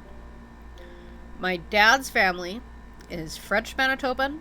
They're from St. Rose. They're very French, very white, very hardworking people. Most of them are good people. But I always felt very different from them because I was never the same color as them. When I was younger, I was actually a lot darker of a kid. Mostly because I went outside and wasn't anemic. Now I'm anemic. You want? And I don't like outside. There's people outside. I don't want to go outside. There's no WoW outside. WoW was inside.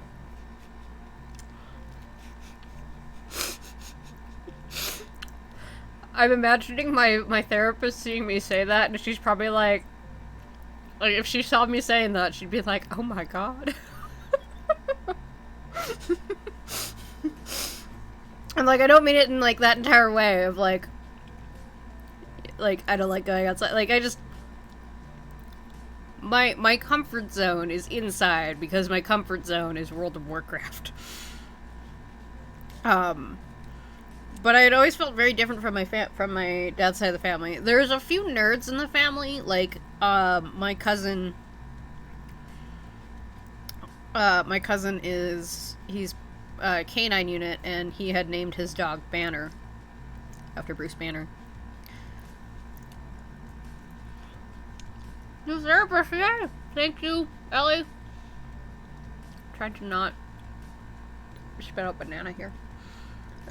Oh, excuse me. Excuse me. Peanut butter banana crepe. It's delicious.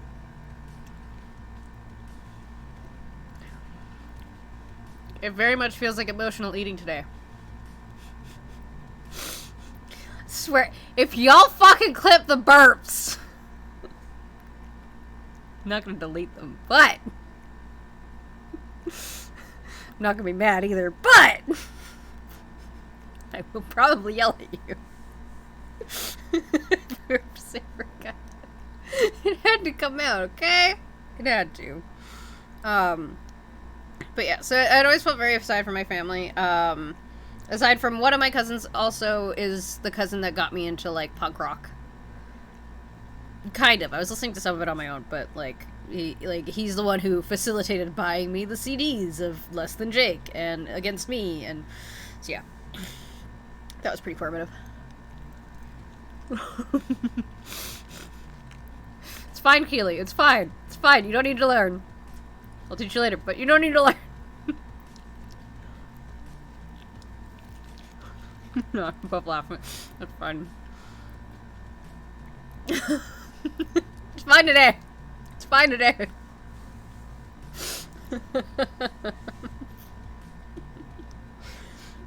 So on your Twitch screen there should be, like, if you hover over the like screen of everything, right? There's gonna be like a clip button. There's like the theater mode clip. The clip is in there, and you'll get there. So yeah. So dad's side always felt very different because, again, I'm native. They're white. That was like the biggest thing for me for that family was like I was native. They were very white. No, Flex, that's never happened. Whereas on my mom's side, a lot of them were always very much darker than I am. But I was also raised in the city. I am a very, very whitewashed native kid.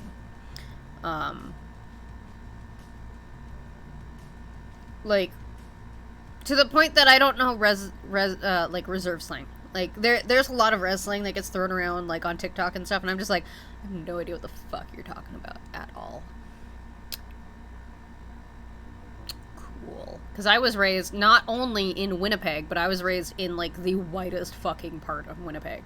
I was the only native kid that looked native until high school, and then I was one of 3 native kids, so I always felt very aside from my mom's side of the family, too. Yeah, buddy. You're adopted too, but I love you. He's like, you're not giving me any peanut butter. I'm like, no, I'm not. Because you don't like banana, and there's a lot of banana here. It's like all mushed together. You wouldn't like it. Because I've tried to give you banana before. Stop looking at me like that. But something happened to me in 2012. This was very shortly. So I got sick in 2011 and was with someone at the time. And we ended up breaking up in June of 2012. And so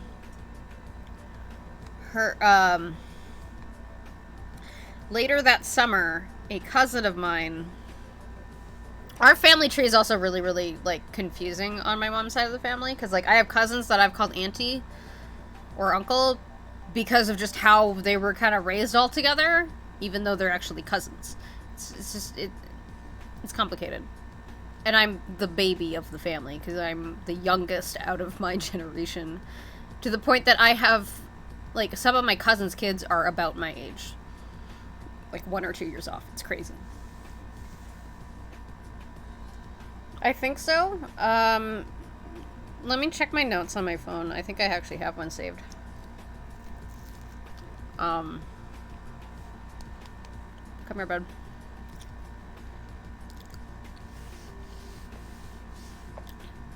And then, but one of my cousins had flipped out on me. Because I'm not blood related.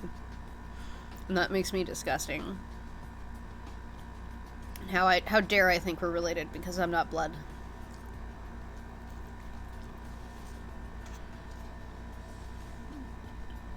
And, like, it kind of took all those tiny little fears that were built up over my entire life at that point, and it took them from being just a fear of, like, maybe that's what they think about me to this is actually what some of them think about me. And she had apologized saying I was messed up on crack, whatever. And, like, to me, a drunk person's mind is a sober person's thoughts. And it hurt a lot. And, yeah, you don't need blood to feel related. There's also, like... So at this point, when all this went down, I hadn't yet met my friend Chloe. The one who... is the reason for this tattoo. My monitor's off, that's why. That's better. So this tattoo on my arm is for my friend Chloe who passed away in 2017. We hadn't actually officially met in person yet. It was 2 or 3 weeks later that we finally met in person. He was better family to me than she ever was. And I'm not saying that as, like, any kind of, like, this was somebody I met through World of Warcraft who was better family to me than my family. He was there for me when I came out to my mom. Hey. When my mom decided to tell me that I'd find Jesus someday.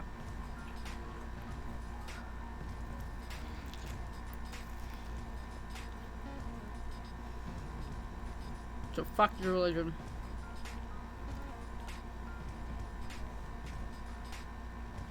This is a really good crepe.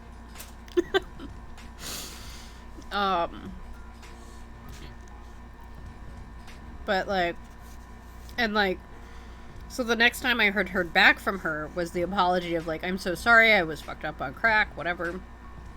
Chloe was in the city at that time. He witnessed me have a breakdown over it.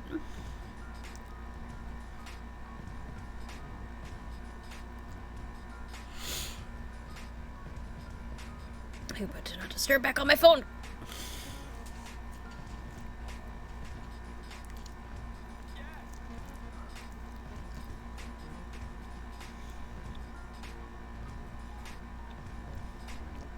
I'm about to feel like Chihiro in Spirited Away when she's, like, eating the rice balls and just bawling.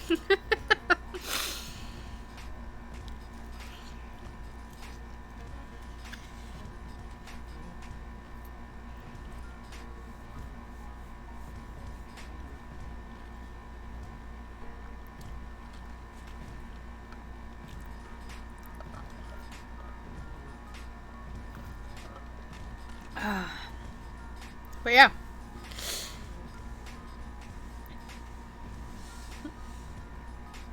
true. Okay, you had said something earlier.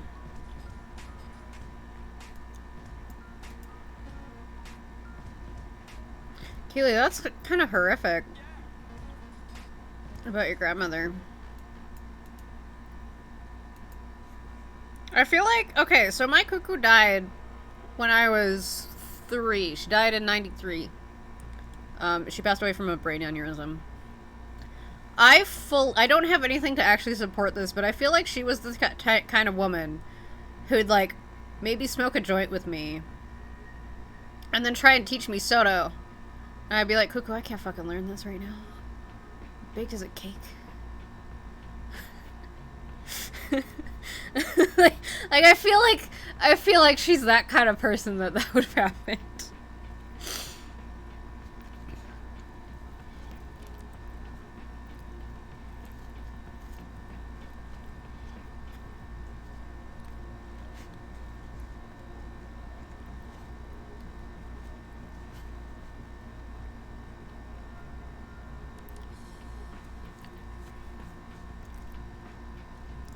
This crepe is really good.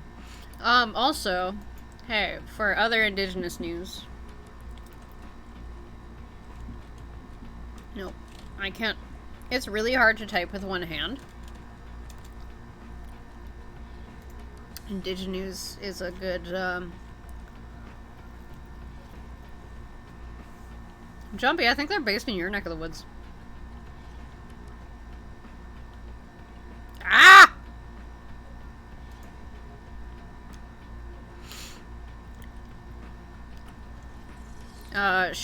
One of a writer for Indigenous was on Canada Land recently. I don't remember what episode it was.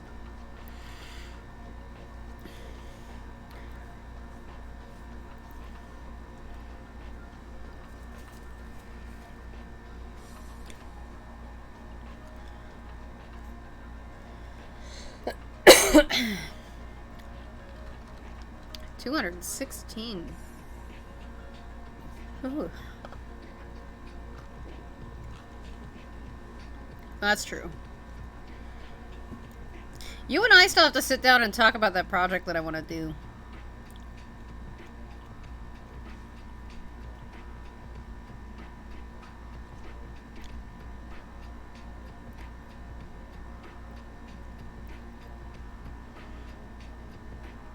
The other thing that makes me feel like really weird as an Indigenous person is like I'm an Indigenous creator, but I don't make specifically Indigenous art.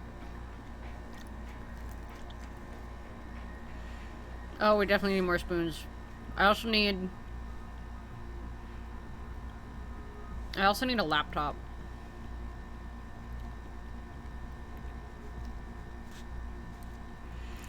Oh, did you already finish his run this morning? It's crazy.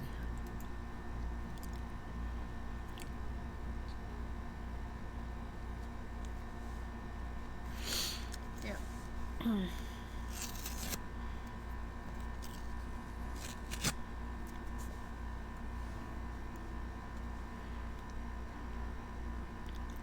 Where did he run from? Where did he start his run?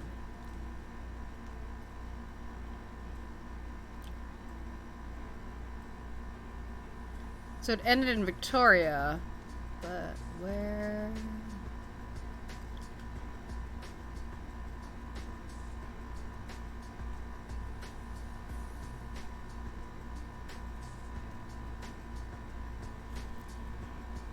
Oh, okay.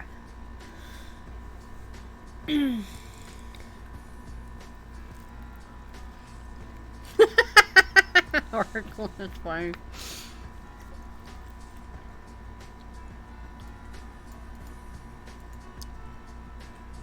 It's a lot.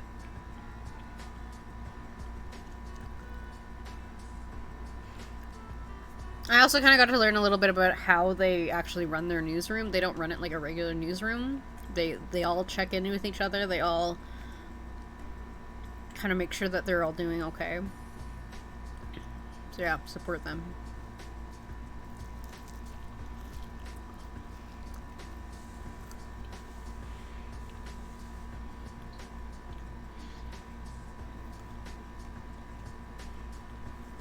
There's a lot of running.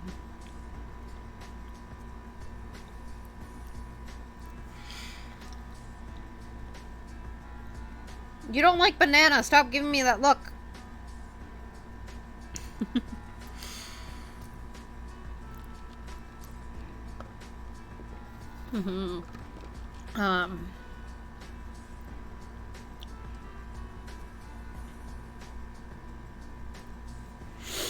They are also on Twitter and Facebook.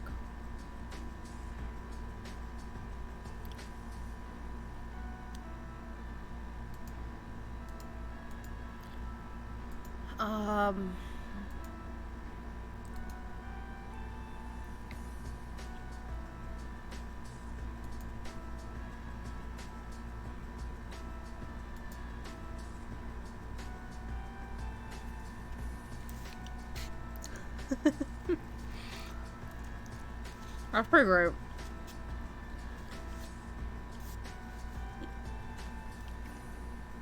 Stop giving me that look.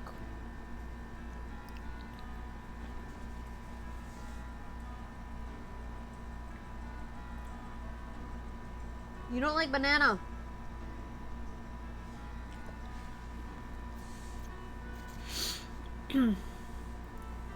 Oh, is there actually?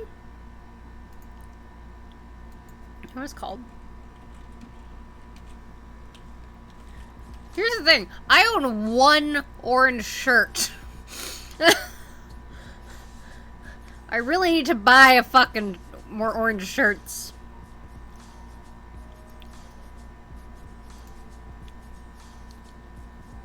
Wait, that's a lot. He doesn't like bananas though.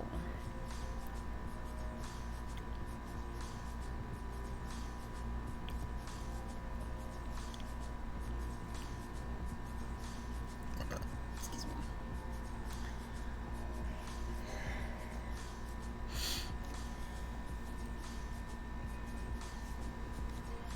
I've told him it's banana like 4 times. I guess it'd be under maybe specialty apparel. Nope.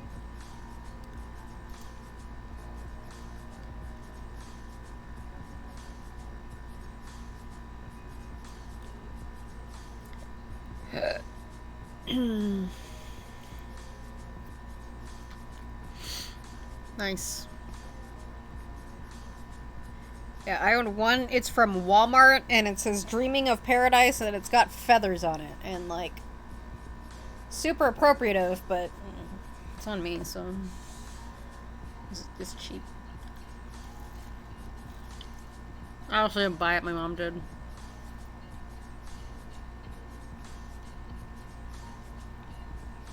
Unisex apparel?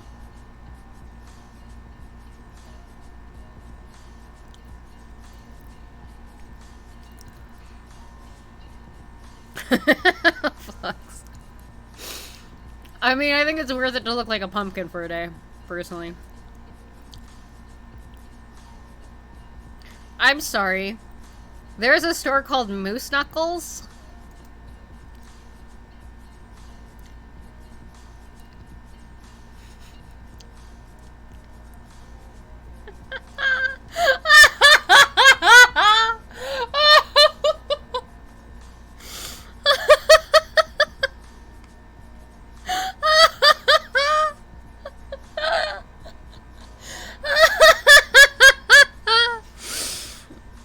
Okay, so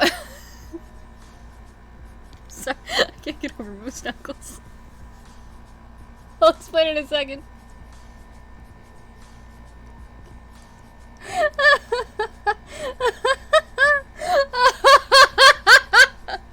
Zach hates this. What's at that store? I need to go to Polo Park now.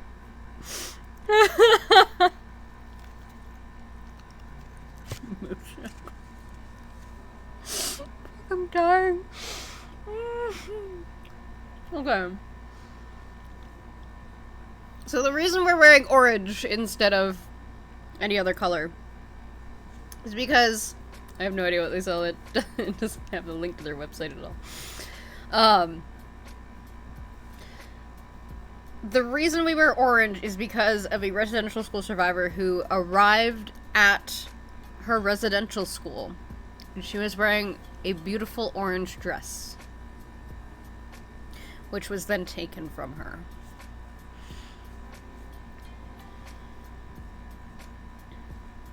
They sell gloves and that's the knuckle.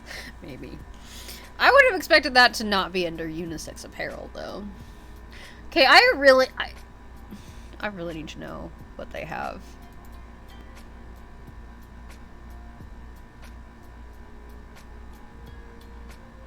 Okay, but like, what is your...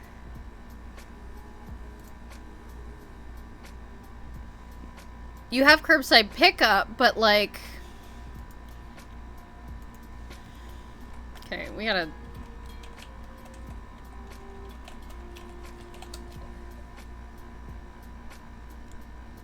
Oh, it's a pop-up. For fuck's sakes.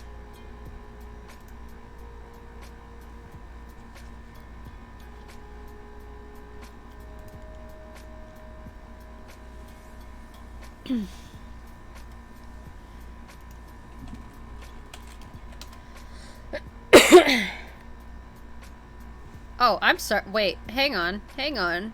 Oh, there's one in St. Vital Mall, too.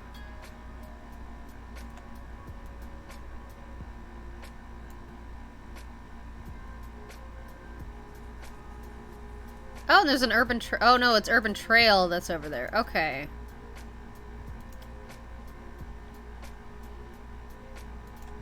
So it looks like...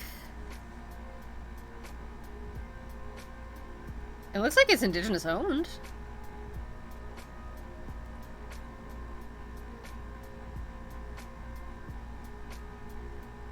Huh. Very expensive stuff. I'm too poor for this shit. It's pretty.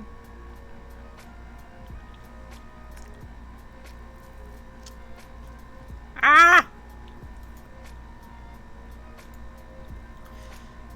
The fact that there's a store called Moose Knuckles makes me giggle.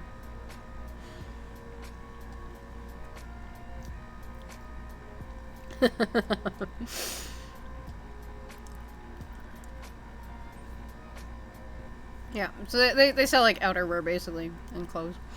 So, funny thing you mentioned the Beavis and Butthead thing. My cousin has a record store out in Fargo. That he has on display Beavis and Butthead as Han Solo and Luke Skywalker, purchased by me from a local artist in Winnipeg. I don't want to go. I don't want to do that.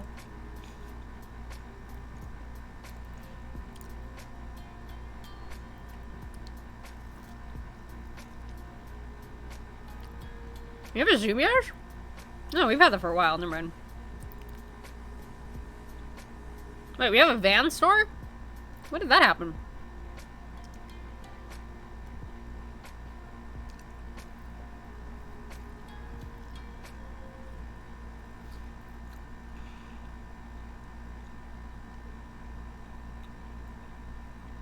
Stitches is still there? What? Well, Stitches closed.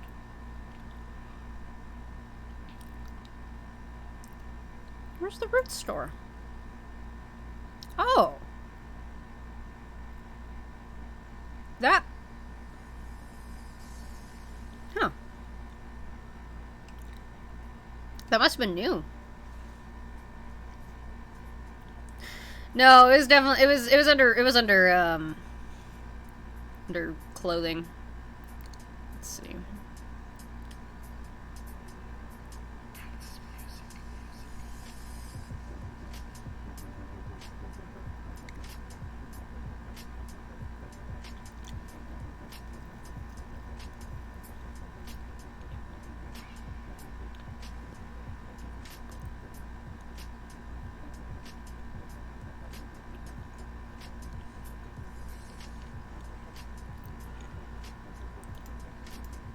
What kind of fast food do they have?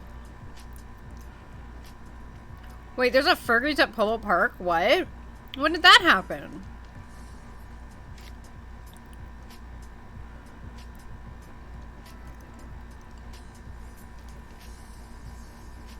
Wait, since when is there a Tim Hortons at Polo Park? What?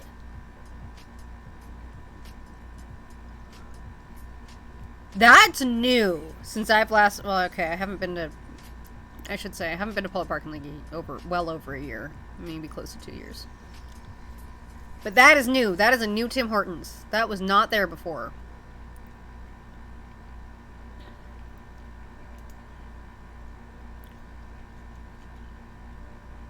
And there's a ZA!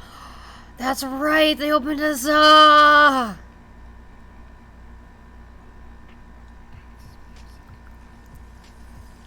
So I like Tim Hortons.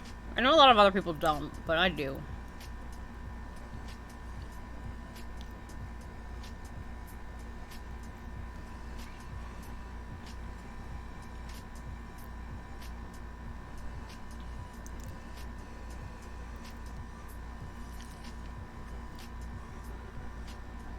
Hey Mardo, how's it going?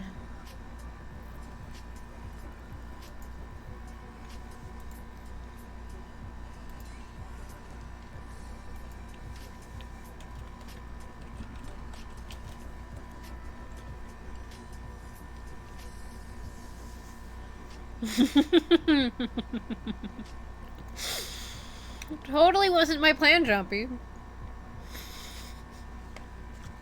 little bit.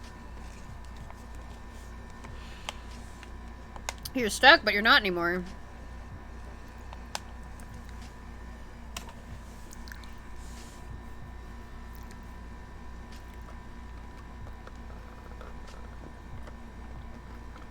Yeah, beaver tails are not actual beaver tails, they're a pastry.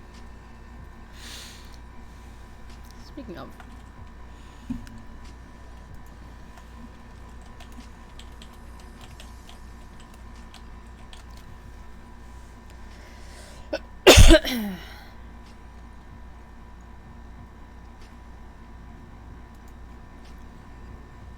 Yeah, they're shaped like beaver tails. You're misplaced trying to search Kevin's. Ooh. That's not good. Beaver tail. Excuse me. Oh. That was the tiniest burp.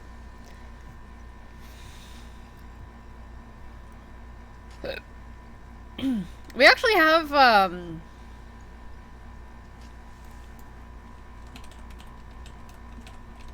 we have a place that just sells beaver tails.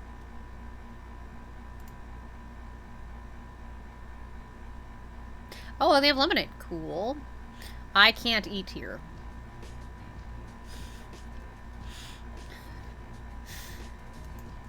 But they actually have... They have a... I think they're a food truck, actually. I think they drive around.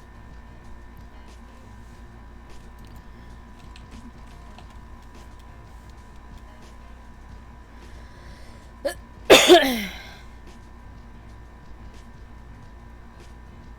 what? Oh, they have a truck out in Clear Lake.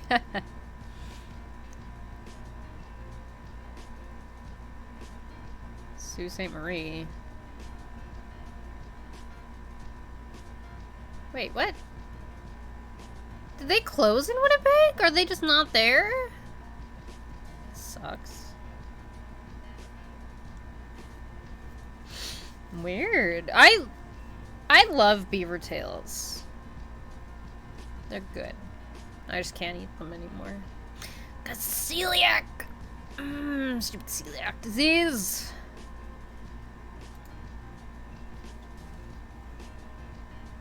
Thank you, Mordo.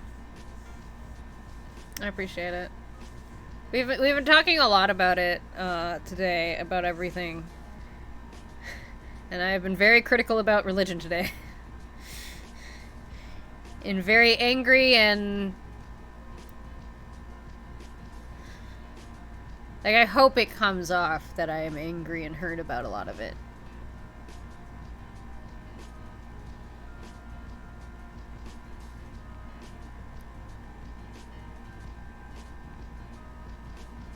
Okay, so people use like vegetable shortening and stuff.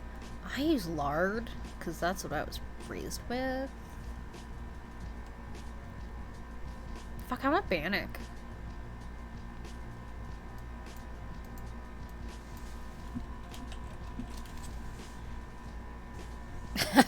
now we're just looking at food.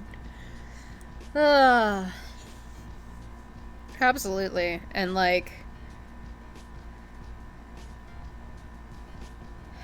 I mean, I'm gonna toss this entire stream up on YouTube after, but like, fuck Catholicism.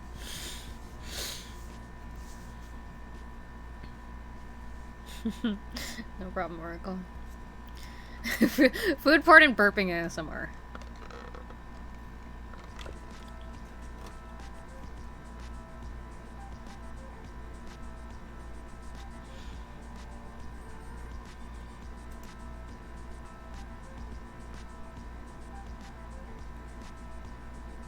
That does not look like Bannock. That person does not make pretty Bannock. I'm just gonna throw that out there.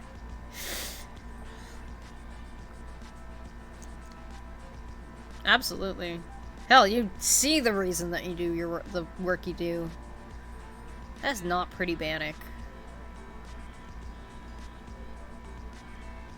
I gotta get my mom's recipe for Bannock again.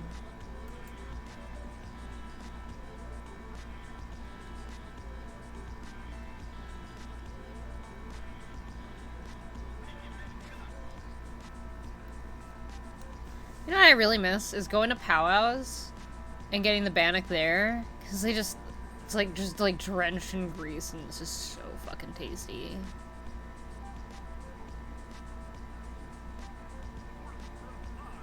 I don't think I'm hungry anymore, but like, Bannock.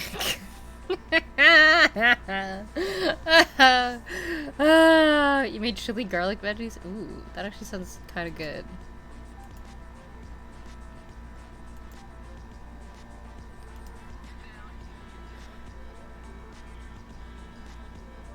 Let's see something here. So Manitoba from here. Sure. So Roman Catholic, Roman Catholic.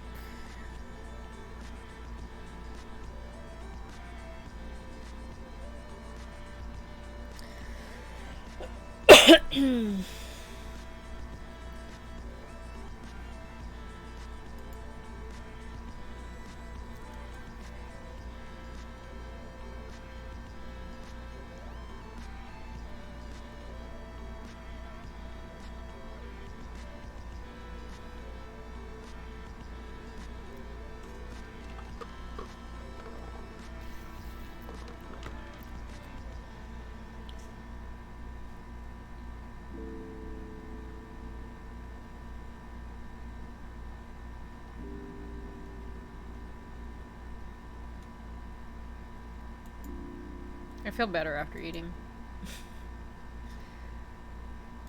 I'm still horrifyingly traumatized, but you know.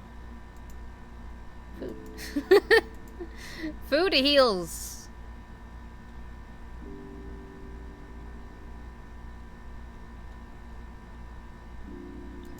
There's another website. Oh, right. I was going to check my notes on my phone because I think I have a website that has something for symbols and languages, but I haven't gone to the website yet. Let's see. Firstvoices.com.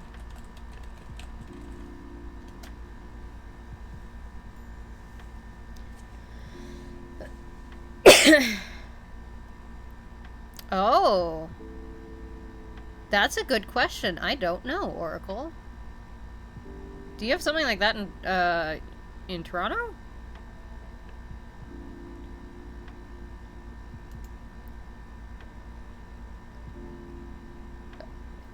Suggested browsers for Windows and Mac. Seriously? It's fine.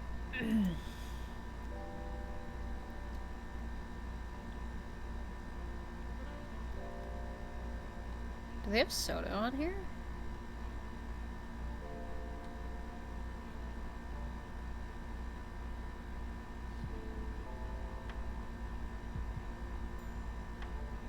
don't see it.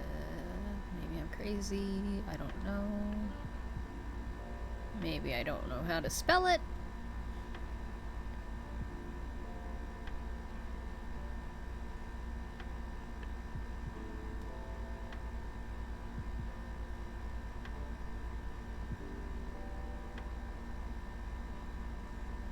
I also don't see Ojibwe.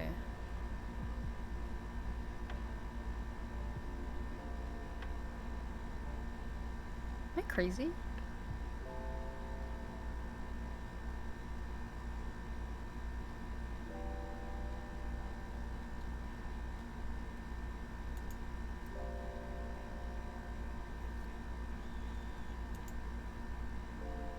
God damn it.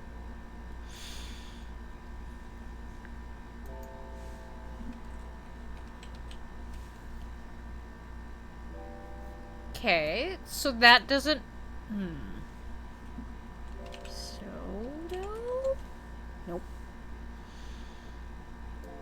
Okay, so First Voices does not have my language. Cool. That sucks. I love thespians and go high butt. Spaces! Be nice to go high butt. So how are you?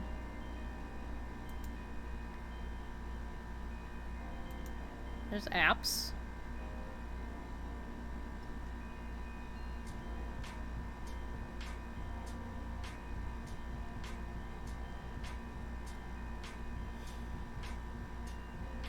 None of these are my language.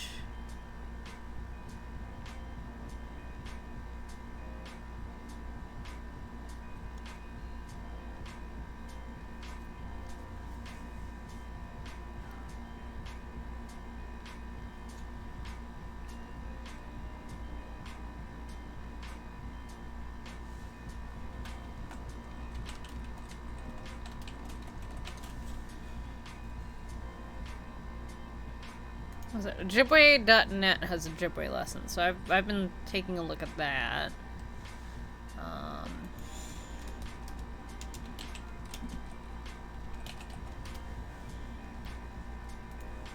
Apparently I've been spelling it wrong. Cool. Oh, there actually is on indigenouslanguagelearning.ca. Cool.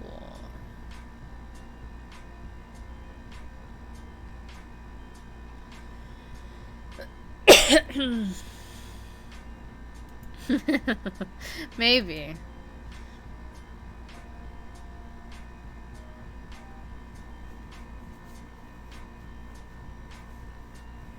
It's only for Muslim. Oh, okay.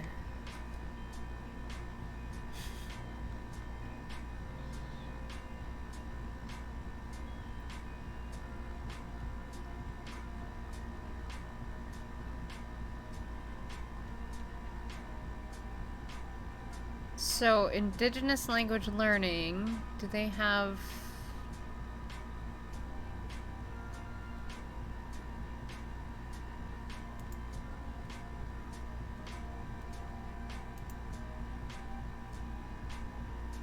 Okay, they have Inuit, Ojibwe.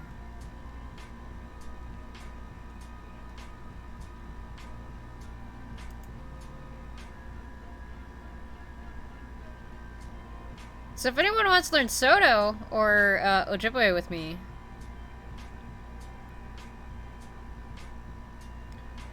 I'm gonna start doing that. I've also been learning, I've been on Duolingo, kind of trying to learn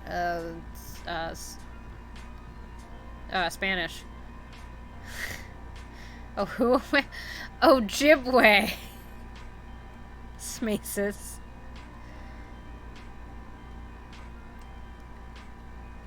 Go. Ojibwe. Ojibwe.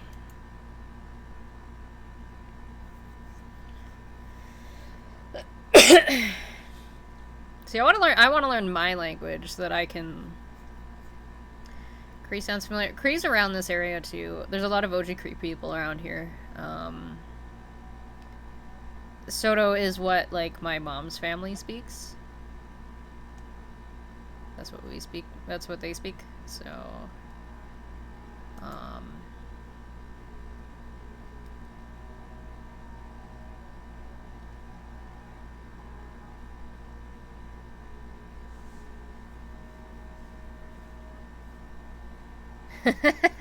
Ojibwe is clockwise.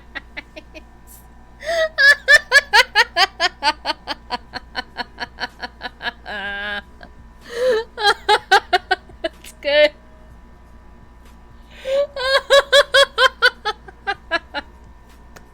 Sorry, that was really funny. It shouldn't be this funny. Oh, English is hard enough. You know what? That is fair. But I want to be able to learn my language. I'm happy that there are tools. Sorry, Smeezus. Also, hello, Killer Bite. Bye, Smeezus. I'm sorry. It was really funny. I think what that was, it wasn't so much just it was funny, but it was something that really needed to snap me out of just like feeling like shit. And I really needed that. Oh jeez, Killer Bite, that's a rough day.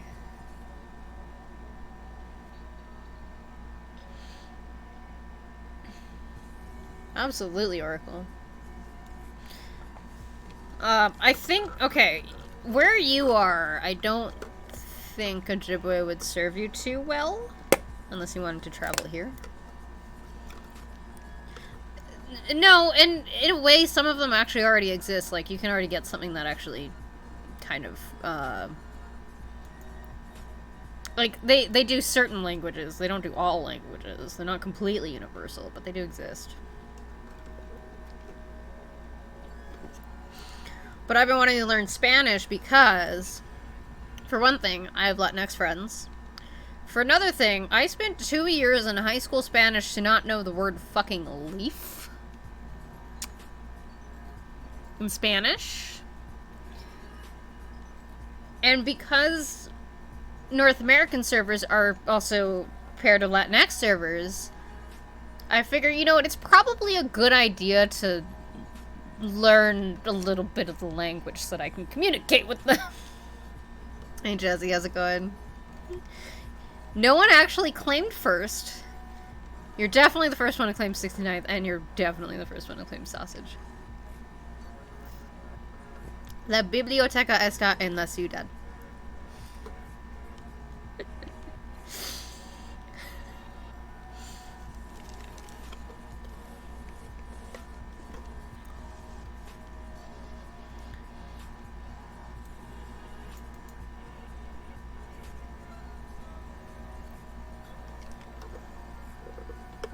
El baño está around the fucking corner. I don't... It's down my hallway.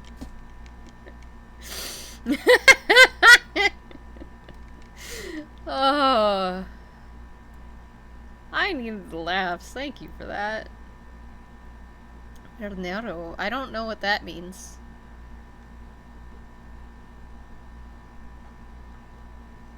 Okay, I have no... I have less idea of what that means. Marinade? I'm probably wrong on that. I am very, very early in my learning Spanish. I don't know shit. You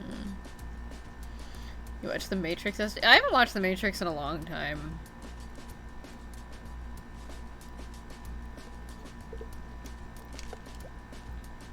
You return with nuggies and poutine. Awesome. So I found this website. Indigenous language learning. I'm gonna start using this for Soto.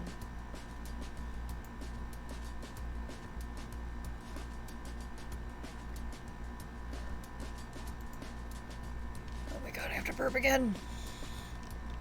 It's a line. Is that seriously a line in La Bamba?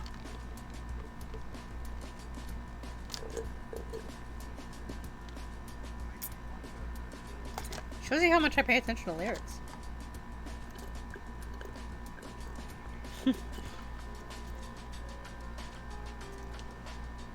Is that Queen asking how her Indians are?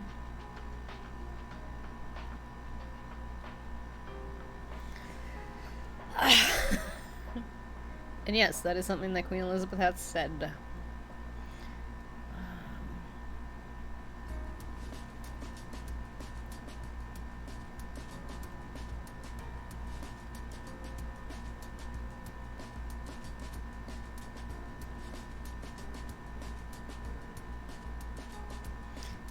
Oh.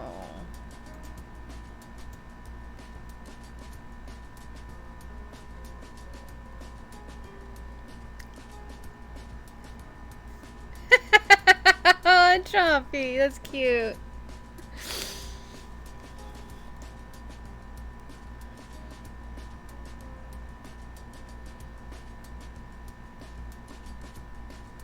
Okay, that's pretty neat.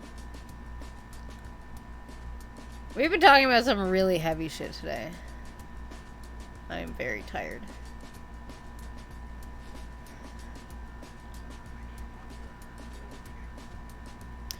I wonder if we have anywhere. Okay, like, I know we have actual university schooling that you can actually learn these languages at, but I wonder if there's anywhere that you don't have to be in university. Because I'm kind of a poor person. Can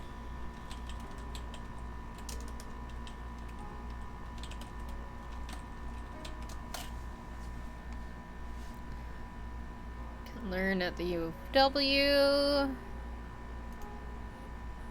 Sandy Soto Spiritual Center. Mm. Ah!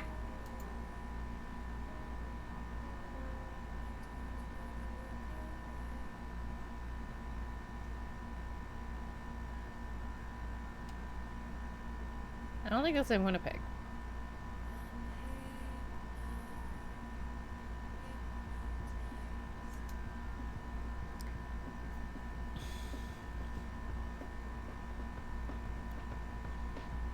I have a burp, like, stuck, like right here.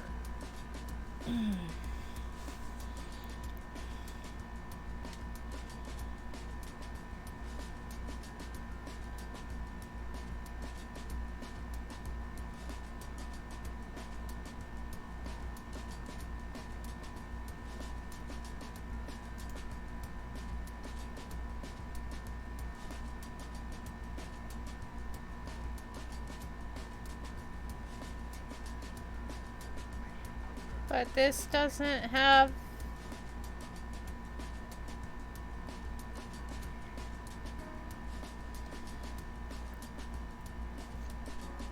Yeah, there hasn't, like... Hang on, let me look at Duolingo.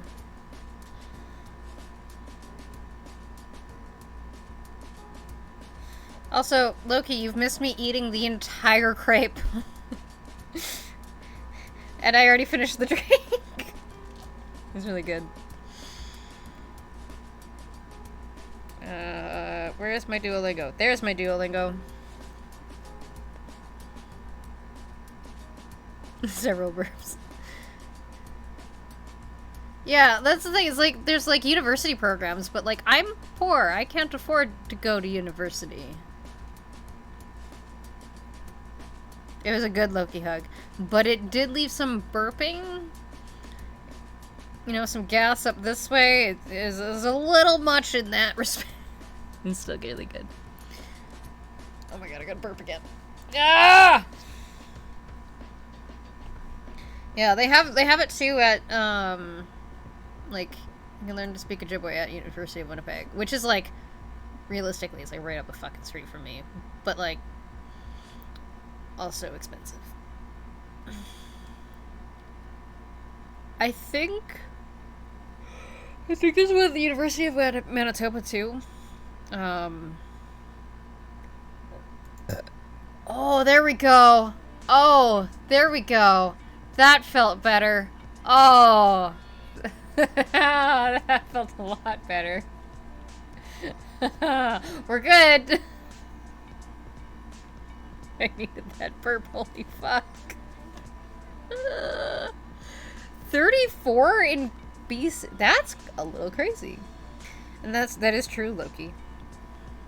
Okay, so Spanish, French, German, Italian, English, Japanese, Chinese, Russian, Korean, Portuguese, Arabic, Dutch, Swedish, Norwegian, Turkish, Polish, Irish, Greek, Hebrew, Danish, Hindi, Czech, Esperanto, Ukrainian, Welsh, Vietnamese, Hungarian, Swahili, Romanian, Indonesian, Hawaiian. Navajo is on here, but I am not Navajo. Klingon, High Valyrian, Latin, Gaelic, Finnish, and Yiddish. I like that Yiddish is on there. That's cool.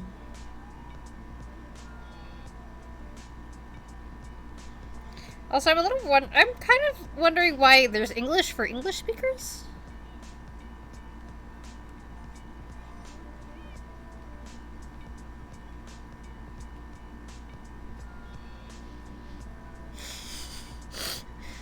No, there's Klingon. It's Klingon and High Valyrian. Maybe it's proper English. On Instagram? Oh, maybe.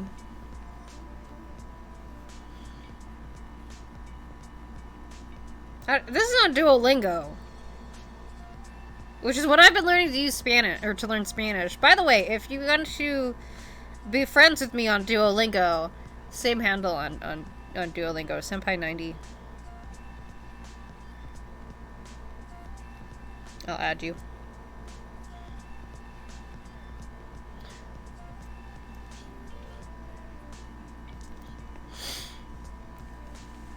I also want to learn High Valyrian, but I want to work on... I want to learn Japanese as well. I have a really hard time reading katakana and hiragana, though. I have a really hard time with that. I don't know why. I mean, I have a hard enough time with English. As we have seen today.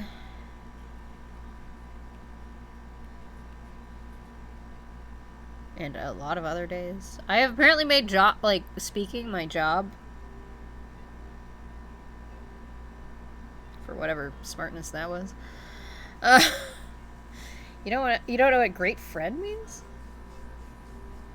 That's not good. For sure, see you, Sheldor.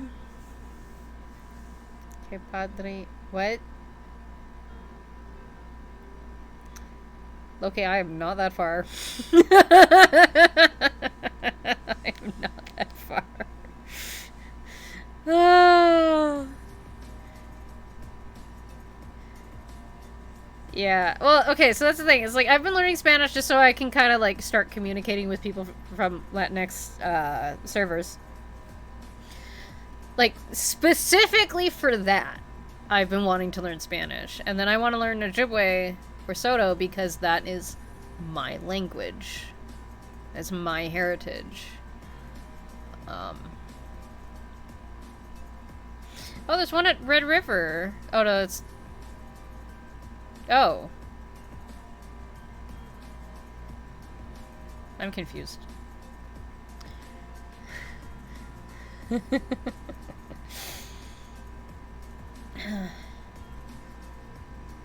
Oh, Amigax? Oh, that's a good way of putting that. I like that.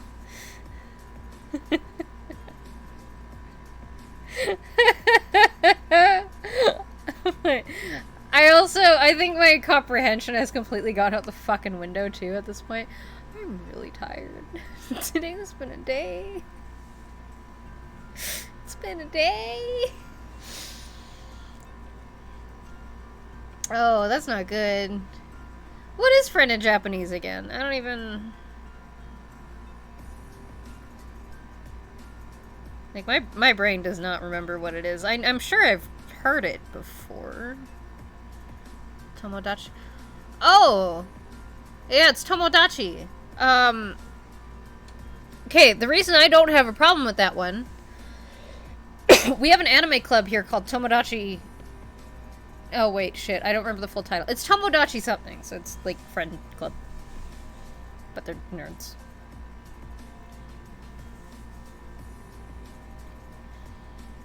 For sure. For sure, Panorams. You have a good night. Sleep well.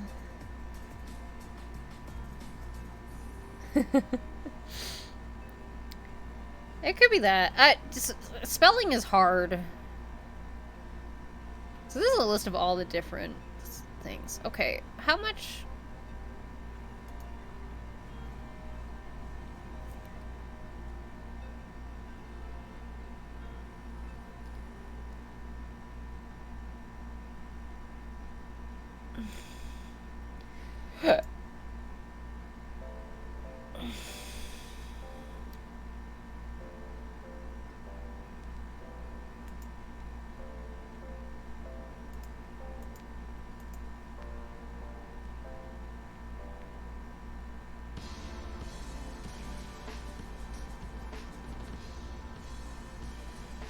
Oh, wait a second. Where's that other website?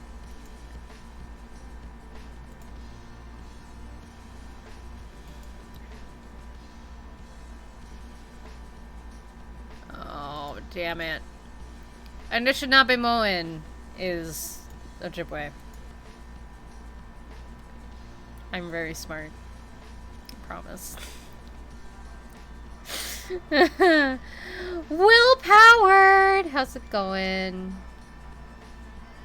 We did, but absolutely, I mean, this is what we're here for. I can't concentrate on WoW. So, yeah, this is what we're doing. We're now talking about language, but, like, we can go back to anything else. It's true. I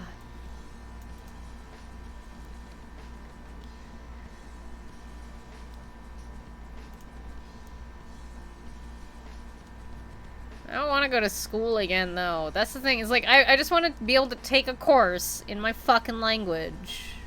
I don't have to go all the way back to school. I mean, I'd rather just talk about it now, Will, because maybe I didn't talk about it at all. It's quite possible.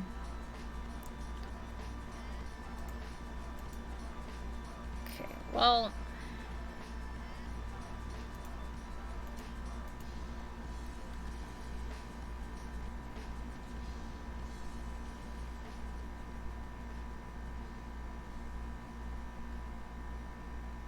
To be honest, we mostly talked about just Indigenous, like, residential schools in general.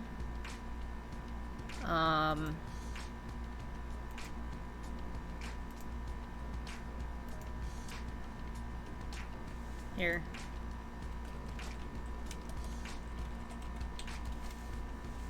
We went over all of that.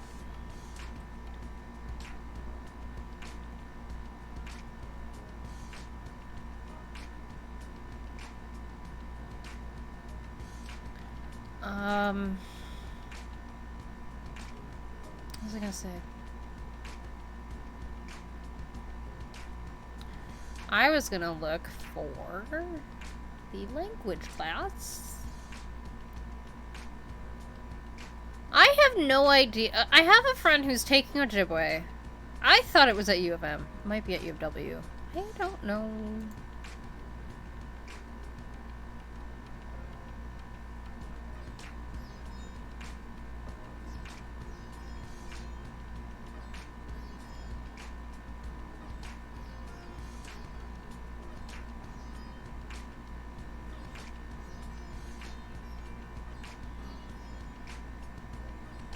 Also, Will, I don't know if you had seen this. So I got in this idea. I was in the shower. Shower ideas are the best. Shower ideas and baked ideas are the best. But I was like, demon hunters, but make them indigenous. So I found an artist on TikTok. She had done Lord of the Rings, but make it indigenous, and she did a great job. And I'm like, hey, I want to get your prices before I be like, yeah.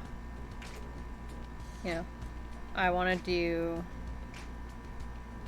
that, or WoW ethos. It's a little rude.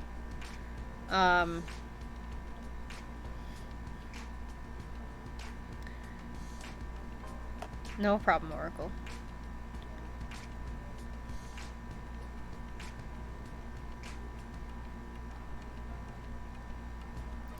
I mean, I don't know what they actually taught.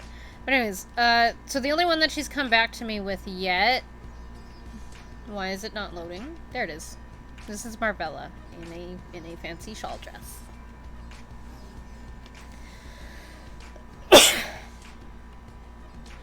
So, not to like derail you, I don't know exactly what they taught at residential schools. It was boarding schools in the States, that's what you called them. Go look up Amadeb, AMADEB 7 on TikTok. She is a residential school survivor. And she also calls out some racist ass bullshit in the comments. And yeah, she's out in BC. I don't remember exactly where, but she's good. I don't know. Hang on, there's one. Let's take a look at this one. Like, in most of these cases, these children were kidnapped from their families and in their communities. They weren't given a choice. Okay, so the term 60s scoop was coined by Patrick Johnston, author of a 1983 report on Native Children and the Child Welfare System. It refers to mass removal of Aboriginal children and their families into the child welfare system, in most cases without the consent of their families or bands. Yep. Like, they systematically made it illegal for us to not go to them. Yep. And I've seen a few people be like, well, didn't these families report their children missing or something? No. Because who were they going to report to? The RCMP? Who are the people that took them in the first place?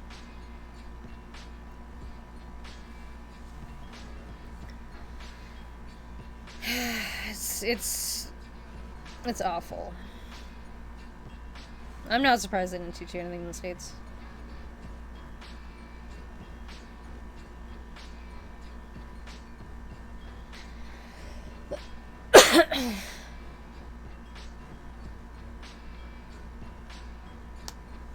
Yep, RCMP. I highly recommend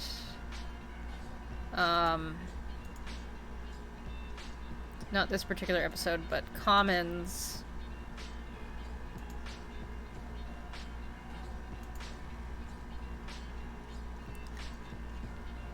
Commons did a whole season on the police. I highly recommend listening to this. It's horrifying.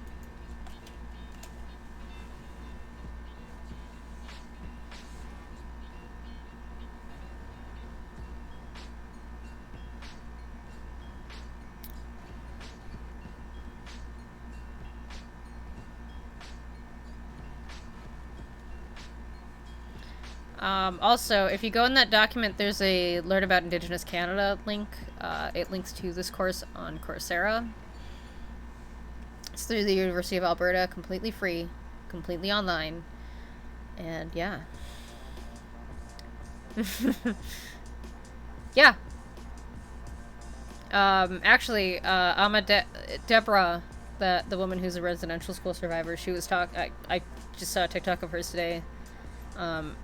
I don't like that they're called schools.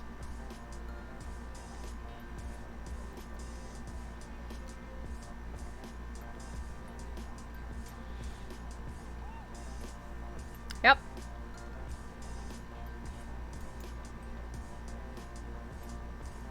So here's the other thing. So one of the other people that I kind of put on here from TikTok that I follow, Lucid Cupid 143, she's a mother. Her daughter was sent home with a homework assignment. What were the benefits of residential schools in BC?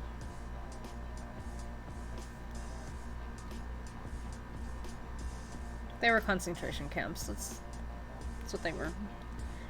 Run by priests and nuns who would abuse them in absolutely horrific ways.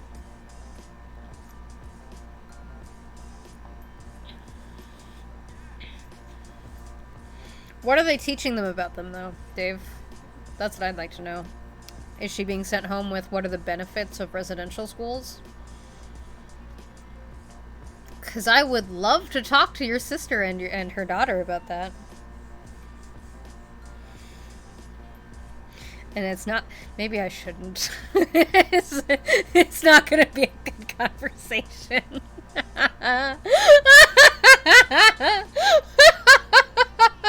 Just me absolutely fucking nothing.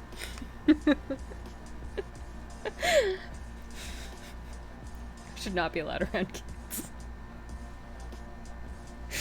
Oh my god. But yeah, so Lucid Cupid is calling out shit like that. And yeah, it's like it's fucking heartbreaking. I'm good.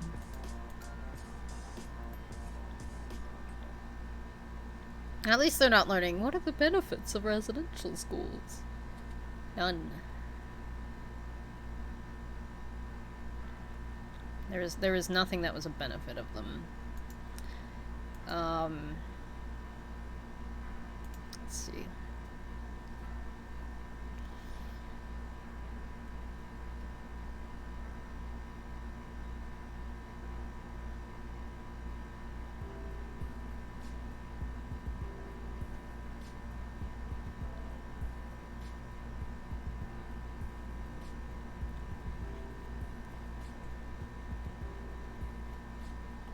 I'm not surprised. I'm glad she's learning about it, though. Also horrified that she has to, but, like... Quite frankly, I'm horrified. I'm horrified about the fact that this all happened. Let's be real, but... Yeah. But yeah, Will, these articles are very scratching the surface of a starting point, but there's a lot of good resources in here. And also this course, which is linked on the second page, is the first link there. It's a god-awful link. It's such an awful, long fucking link. But I'm gonna start going through this soon. I can't remember my login for Coursera. Look up boarding schools. Burning?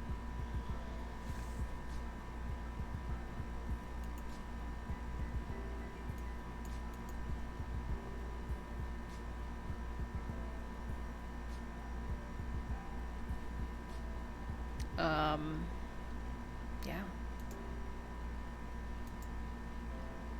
It started to, like, so some of the news that we got, I haven't seen an updated one in a bit. There's been a graphic going around that's been updated every now and again of how many children have been found and where. Or, like, how many graves have been found and where. So it started with Kamloops with the 215. It is now over 1,500 unmarked graves. Some of them mass graves. Majority of them children. Also, I had seen... I don't have a way of, like, verifying it at all. But I had seen... Someone had tweeted about hearing a story of a residential school survivor who... was talking about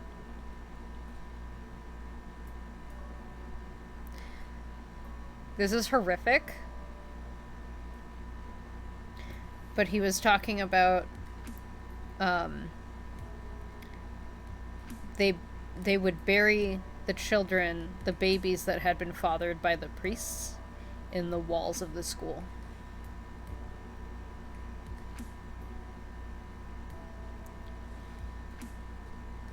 Let that sink in for a minute. Because those are babies that are never going to be found.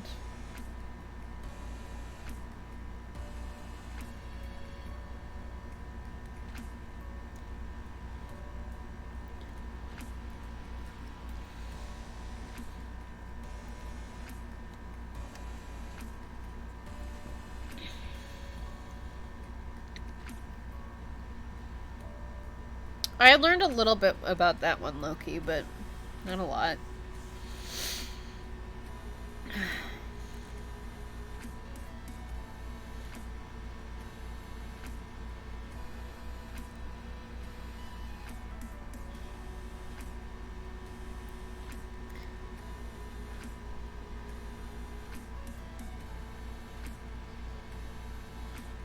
But yeah, that's some of the horrifying things that have come out of residential schools. Also, oh, I closed it. Come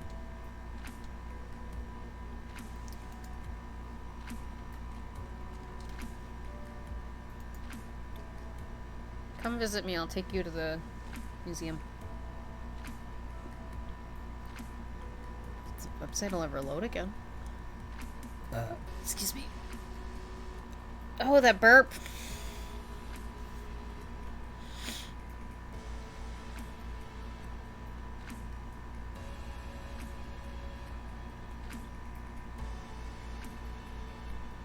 I think so. Hang on. There's another woman on my TikTok today who, she's Canadian, but she's Indigenous and she's Irish as well, and I might be getting them mixed up.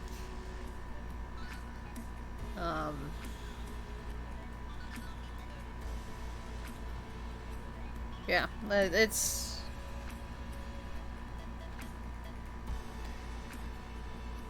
Like, you can't even share some of these stories in certain places, because I'm pretty sure if I were to tell you what I had heard at the Museum of Human Rights,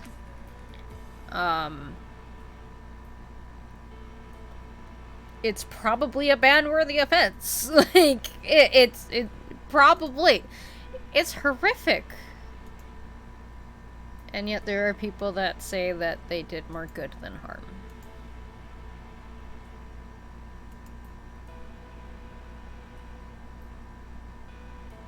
If that was the case, I would know my language. If that was the case...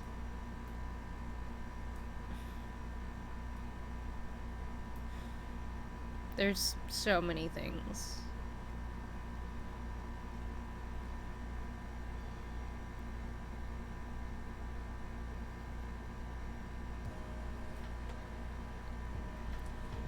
There's a lot.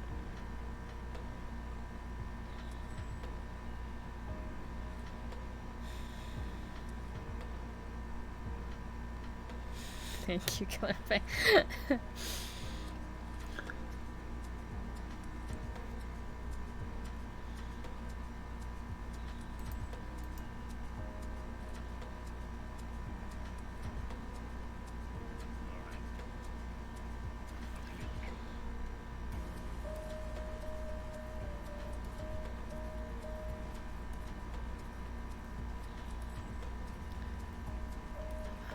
But yeah, I think what I'm gonna do also in my Discord, I think what I'm gonna do is I'm gonna I'll make a little section for just Indigenous Sorry, things. I didn't understand.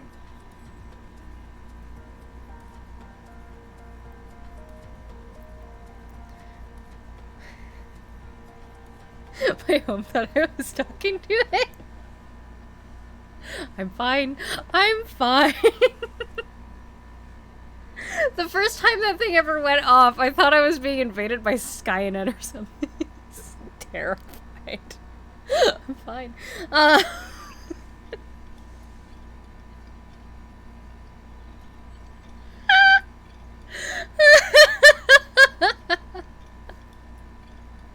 scared me.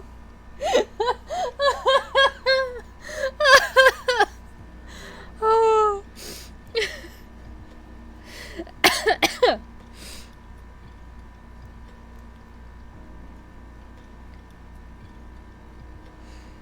Oh.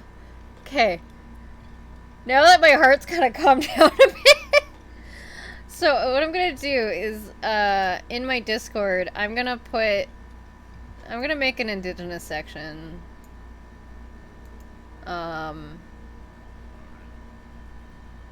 So like, I'll put like a category of it, and then I can also put like some of this Indigenous course in there as well. Which again, it's completely free. Go ahead and sign up. It's linked in that document. Type !document for that, as well as !Discord. Oh, thank you, Killer Bite. Yeah, I'll do that, and then this way we can kind of share some of this, and hopefully heal. If anyone finds language courses for Ojibwe, Anishinaabe-Moan, or Soto, I guess Cree would also probably do well for me, because, like, there's a lot of Cree people around here. That might be good.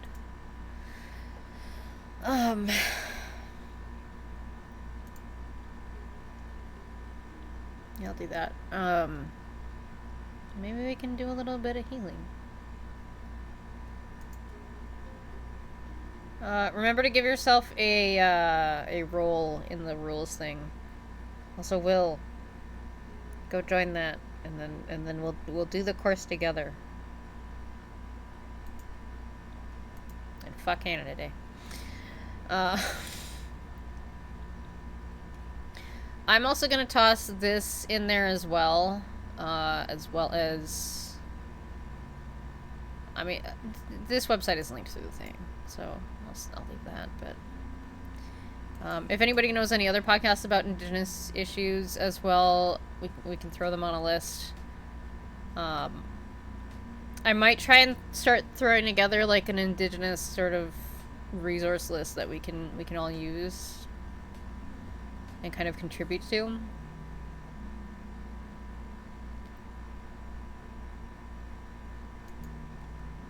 So that would be that might be a good idea. We'll start some of the healing. Also, follow all of these people on TikTok. There's also a lot more, so just go, like, scroll through hashtag native TikTok or Indigenous TikTok. Some of them are fucking funny as shit. Others are just very informative. Oh shit, what's Peyton's handle? Sherazon LaRue?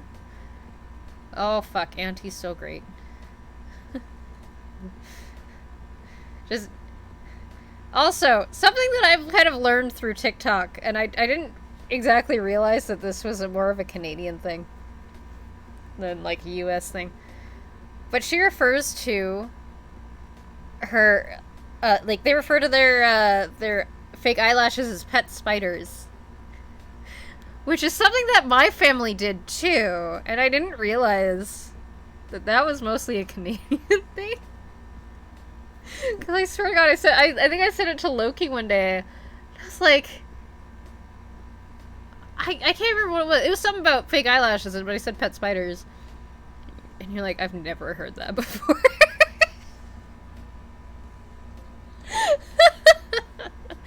I'm just like, oh. That might be just a thing up here. Although I think that's why I really didn't like makeup for a long time growing up, because, like, the idea of putting a fucking spider on my face, no. Maybe, like, and like, I used to be, like, we all know the stories of me being absolutely fucking petrified of spiders to the point of crying in video games. I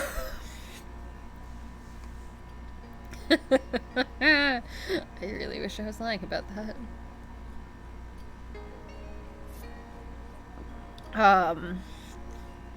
Oh, book recommendations. That'd be good. I have a few that are saved on my phone right now that I haven't actually gotten a chance to look them up yet.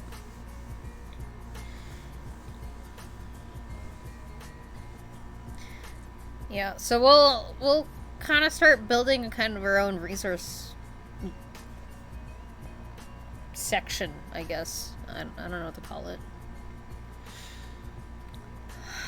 But yeah. Today's been heavy. Today's been very, very heavy. I have 0 suggestions, so I will take any.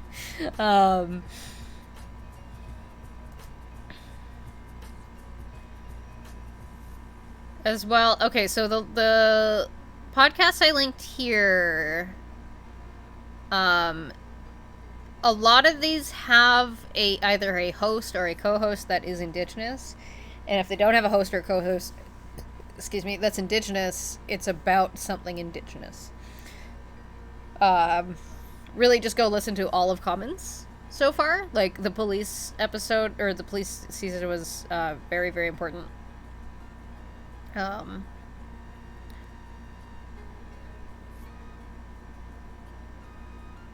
The Oka crisis is a very big thing as well.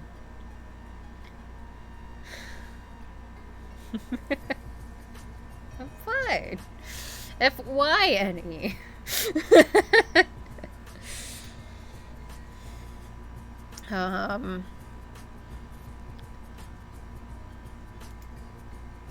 The backbench is political and like, I think now 3 people that have been on it are Indigenous people. Some are either in politics or were in politics and have left them, so, yeah. Wait, what's that? The FYNE thing for me comes from community.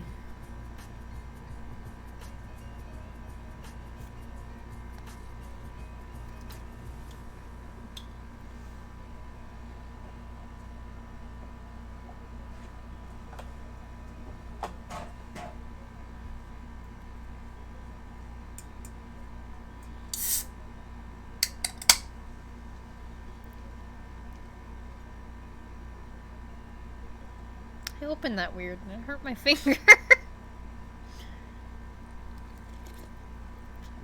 I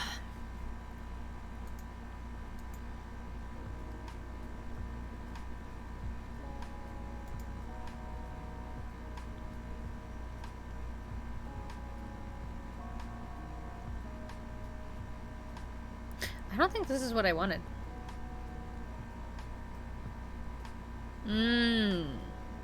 Okay. Nice. I can't wait till I go to, like, bookstores and shit again. I don't know what's open right now. I don't know. I'm not following a lot of shit. I'm vaccinated. I don't totally care at the moment. I will say, that's about the only thing that being Indigenous has gotten me in the last, 10 years. I can go to the Museum of Human Rights for free. And I got my vaccination earlier than other people.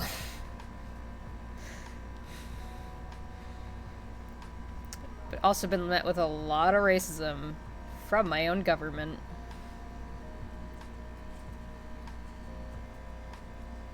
Oh, nice. Okay. That's nice. Was it the first Italian Job movie or was it the remake? Because now that you're mentioning the remake, or now that you're mentioning that, I think it rings a bell. Jarvis, do you want to come up here? Please?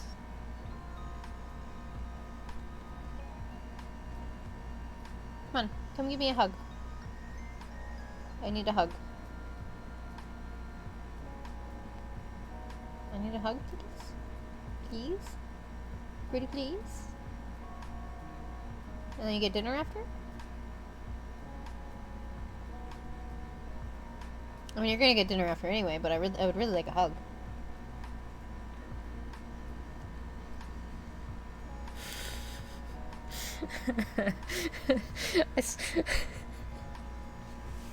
Remember when Cell did that,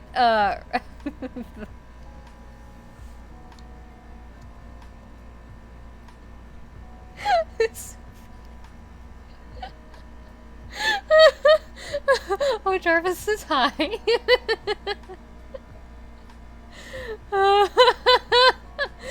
That's a lot of people. That's so good. Jarvis, Josie says meow. He's just kind of looking at me.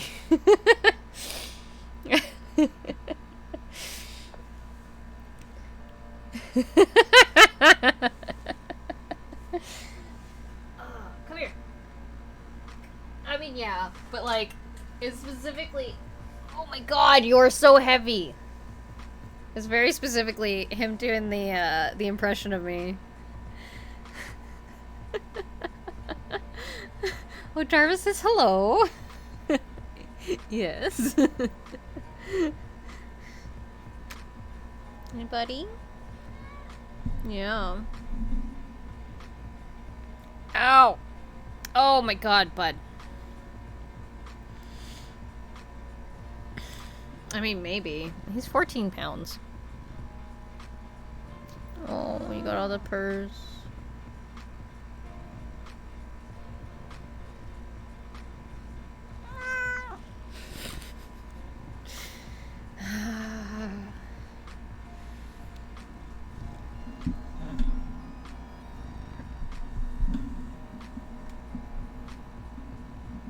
I'm sure you can hear him coming through.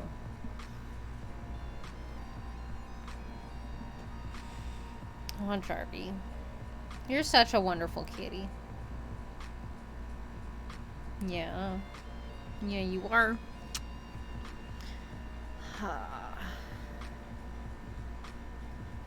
Ow.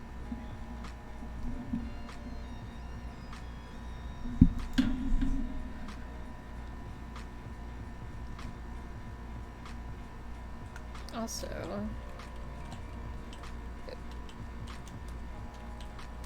does the Winnipeg Art Gallery have anything online? Excuse me.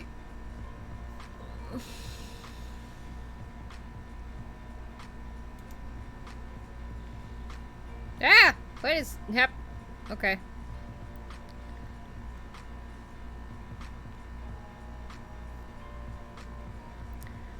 I didn't realize it was animated.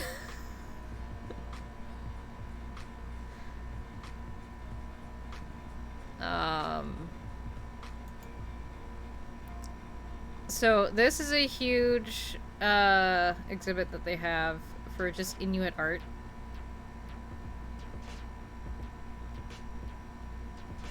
I want to go. Of course, we're in COVID still.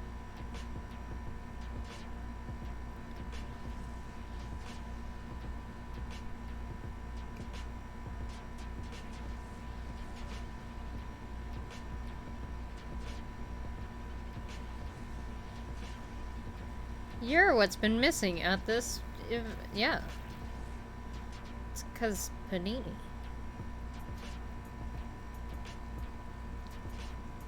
What? Oh, you're so pretty.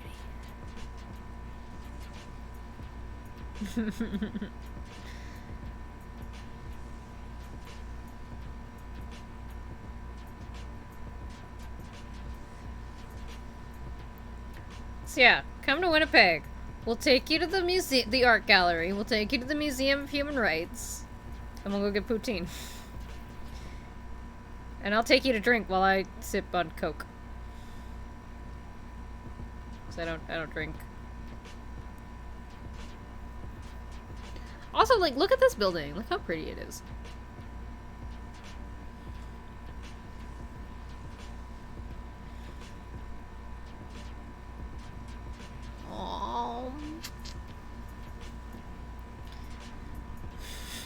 Alright, we'll take everybody else to go drink. Because what else is there to do in Winnipeg? You drink, you eat poutine, and you go learn about human rights. Oh, absolutely. I miss going out. So my aunt, my auntie and her late husband. First of all, who the fuck moves back here to Portage la Prairie from Vancouver? My aunt, apparently. But we used to go visit her in Vancouver all the time, and I miss it. Oh, it's definitely reinforced. This is a huge building, too. Like, these are street lamps. It's a huge building. Absolutely, you can post a link. Oh!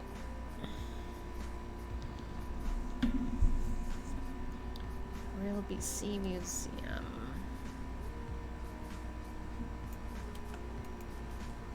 Let's open it up. Ah! I might have been here.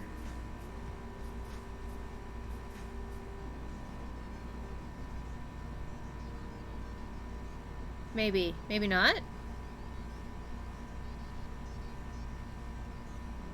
Where is this?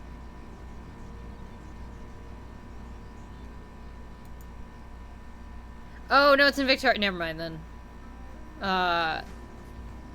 So we used to go to Vancouver a lot. We used to go to, like, Stanley Park and shit. A lot. Also, interesting thing, if you go listen to Commons, there is an episode about Vancouver. Yeah, there's some very eye-opening shit in there.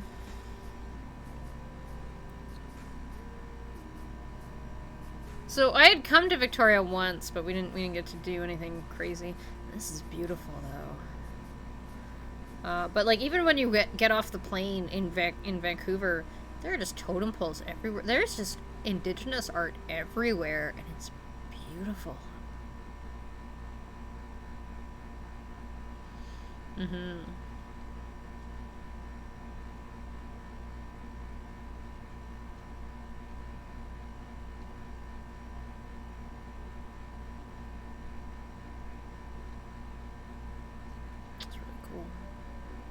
So yeah, absolutely. If I get to get out to Victoria at some point, I want to do that. I'm pretty sure you're not. Also, at the Museum of Human Rights, like, there's, like, some beadwork tapestries there. You're not allowed to touch them, but they do have, like, a separate, like, little piece of beadwork that you can actually touch, and... which I cannot blame them, because, like, that beadwork is, like... at least 8 to 10 feet tall, and then like 4 feet wide. It's huge. Beading is expensive. It's like it's a lot of very tedious work. Beading. Well, like, and a lot of the stuff was made, I think, a little bit more recently than that. But like, beadwork especially is very, very expensive. Like, it's very tedious and time consuming, so it's very expensive.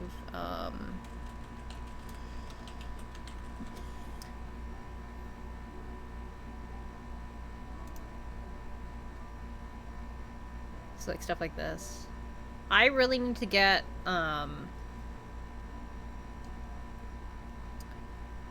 I've been meaning to get make a jingle dress for myself for 5 years now, and I really need to do it. Part of what's keeping me from doing that is the cost of it. Because I want moccasins, but I want beadwork on them. And I know what I want. I know what I want it to look like. It's gonna be expensive, though.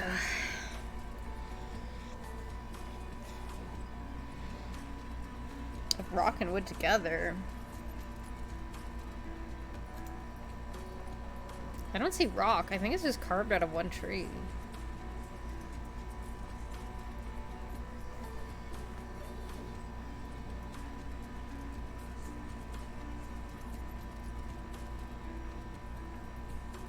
I don't know.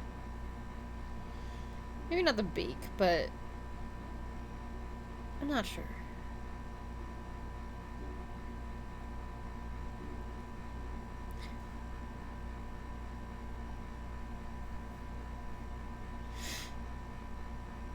I mean, even then it could have come from a branch, but yeah, I think it's all just carved out of a tree. There's a bit of a seam in this one. I don't...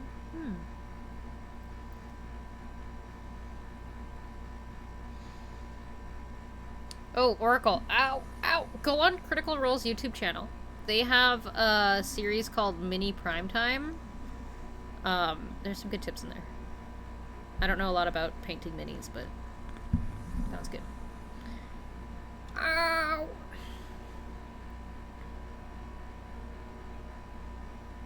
I mean, they might be covered up. I don't know.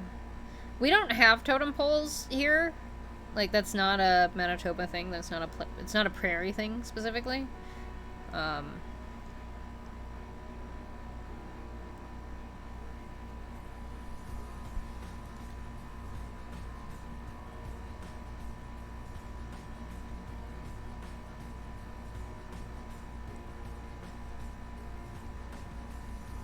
Jumpy, what?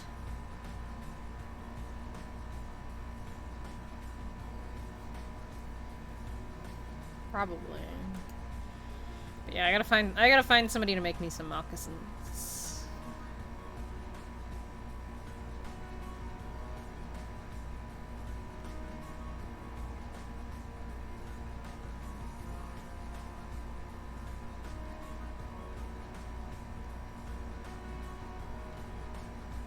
Also, if you're gonna buy Indigenous art, please, please make sure you're buying from an Indigenous artist. Don't buy from just some random Joe Schmo. Make sure you're buying from an Indigenous artist. God damn, you are heavy!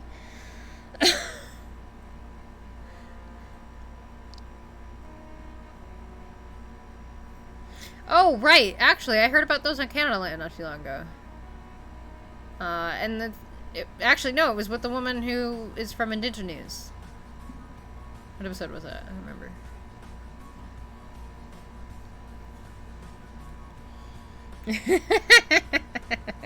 What?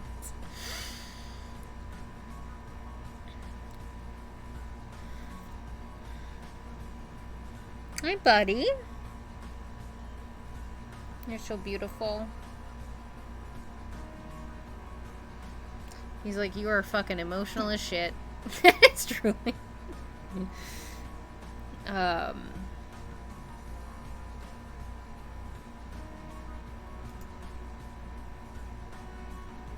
Look at this. Look how pretty that is. One of the things that I'm like a little scared to do for my jingle dress is I want to do moccasins, but I want to do leg wraps around my shins. And I don't know if I want to have them all beadwork. And if I do, it's a lot of work that goes into it.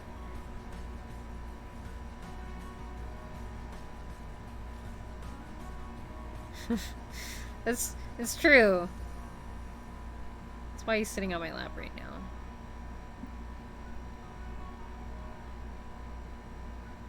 Oh, wow.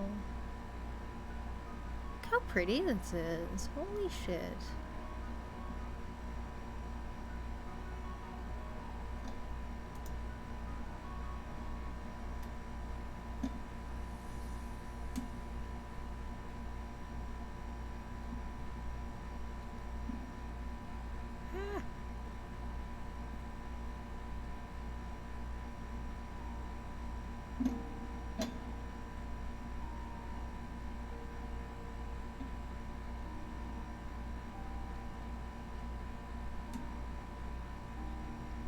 Like, that's so beautiful.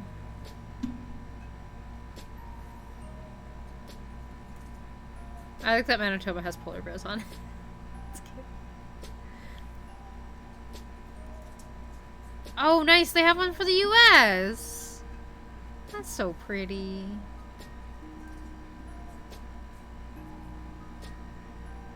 Nice.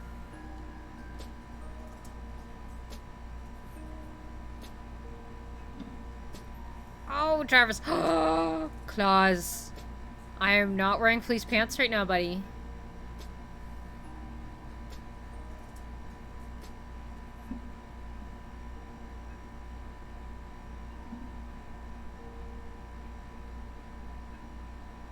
He's got all of the purrs going. I love you, bud.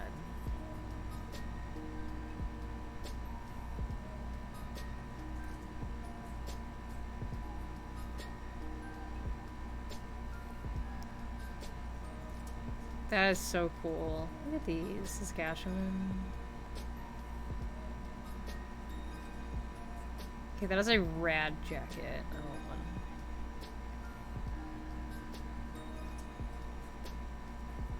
Holy fuck, that's so much work in that. Ah! Claws!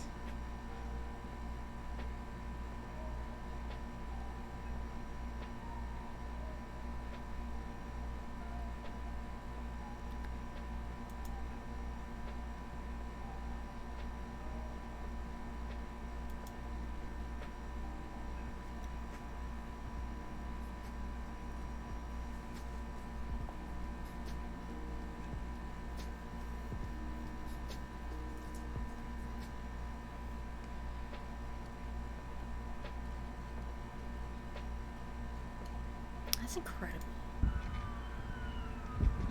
Oh man, look at that. Oh, I think it's printed on the actual sweater. Do you see that level of detail? They look pretty.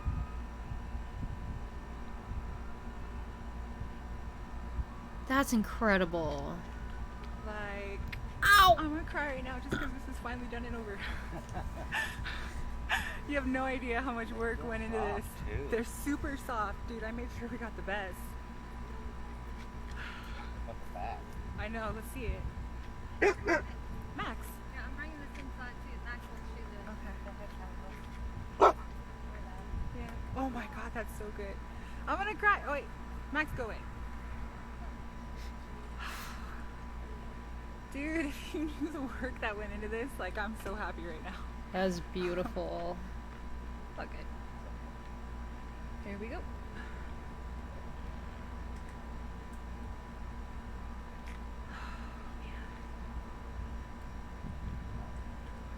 Dude, tell me this doesn't look so good.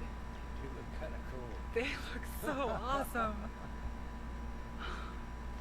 Dude, I never imagined they'd come out this good.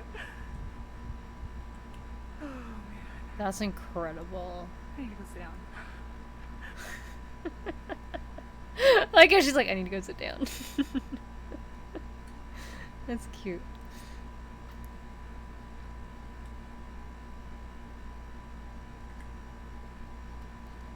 That's really cool.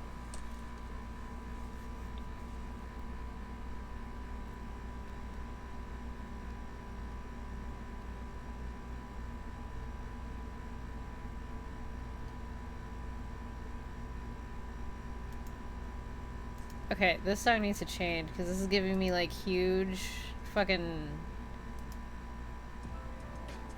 Twin Peaks vibes and I'm not liking it.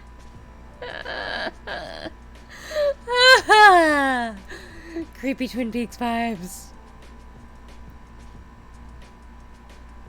Also, if you look on native TikTok and like there's some there's some people who do beadwork and stuff that like they do Naruto shit. I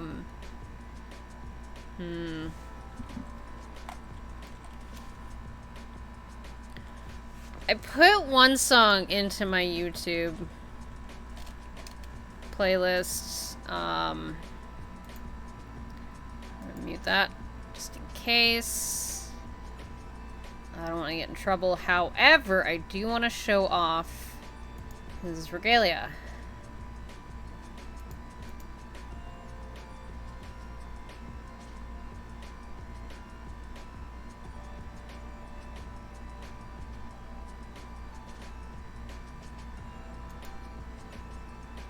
This feels very out of place with this music. Oh shit. No! He has the Naruto, like, whatever their symbol is for their, village on both his headpiece, as well as his shoulders.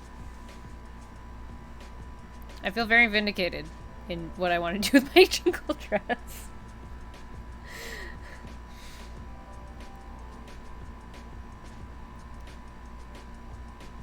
Like, yeah. Native people are nerds too.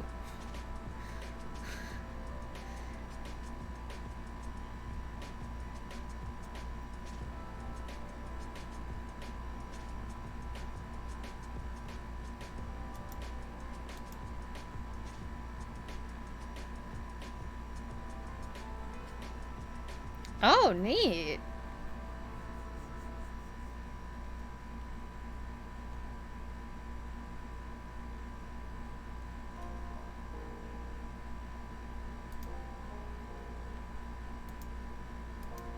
So that's gorgeous work. I wish I learned how to bead. I'm sure I could teach it to myself. I've tried to teach myself embroidery though, and I'm not very good at it.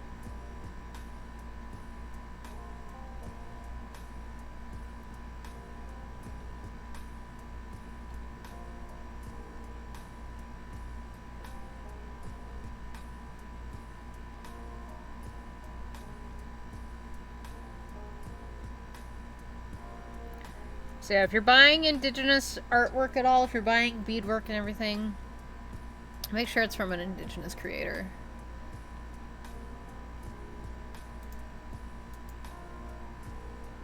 I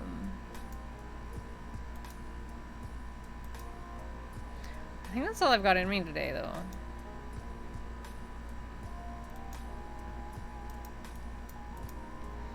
So I'm not gonna find anybody to raid today. I'm just gonna go and lie down and sleep.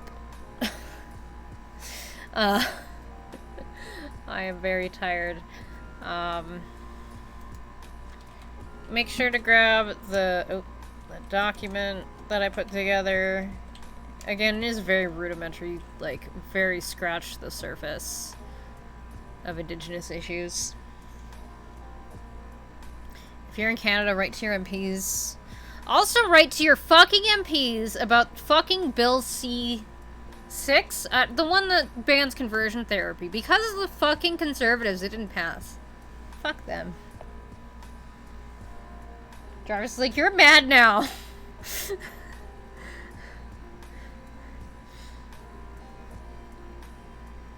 It's true. It's true. Without Indigenous people, Canada wouldn't exist. But hey, they did more good than harm. That was a lot. Absolutely. Thank you so much for everybody for showing up today. I really appreciate it. Thank you for the food, Loki. Thank you for the bits. Thank you for the sub. I think that's all we got today. I'm really tired. Go follow me on Twitter and my TikTok. I don't do this kind of thing very often. This isn't what I want my content to be about. Because for me, what I get out of content, what I get out of other people's content, what I get out of the McElroys, Shelazon LaRue, what I get is I get the courage that there is something out there worth fighting for. And that's what I want my content to be. But I also felt that it was very important to do this today, so thank you for putting up with me yelling about fuck Catholicism. Because fuck Catholicism. I don't give a shit.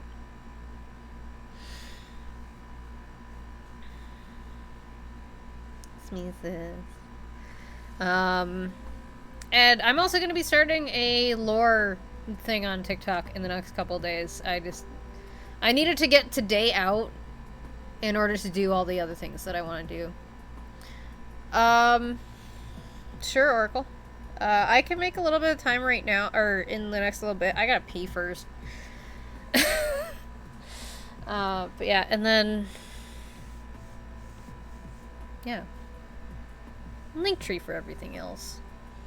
And then hop in Discord. I'm gonna make that Indigenous section where we're gonna do a whole bunch of shit, okay? That is my promise at the moment. I want to have a nice little resource place where we can also go and recommend stuff to each other as well. Smeezus, go join it. We're gonna go learn about Indigenous Canada together. It's gonna be good. Thank you for the follow.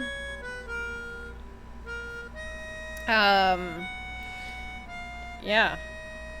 I'm really tired today.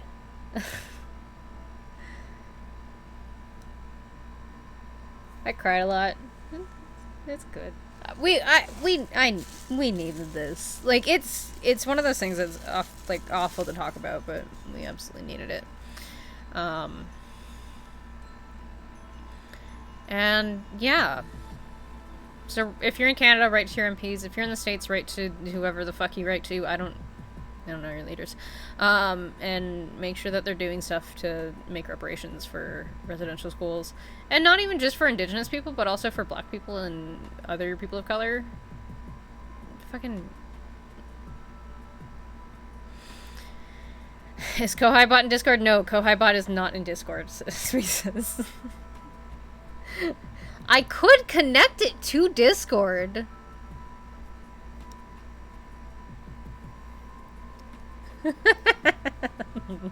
Click the link. But yeah, thank you all so much for showing up today. I super appreciate it. I love you all 3000. I'm gonna go pee. And y'all have a good night. And I'm sorry that today was heavy, but such is the reality of things today. So, yeah. Bye.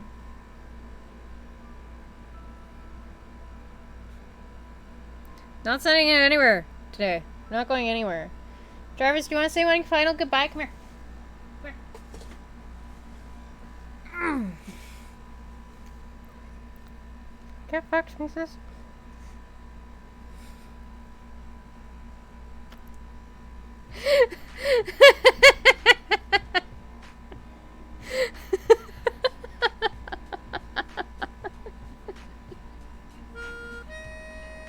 Thanks for the follow. Alright, on that note, I actually have to go to the bathroom, so goodbye, everybody. I'll see you tomorrow. Check Twitter for when I go live, because I don't remember what time it is now. Bye!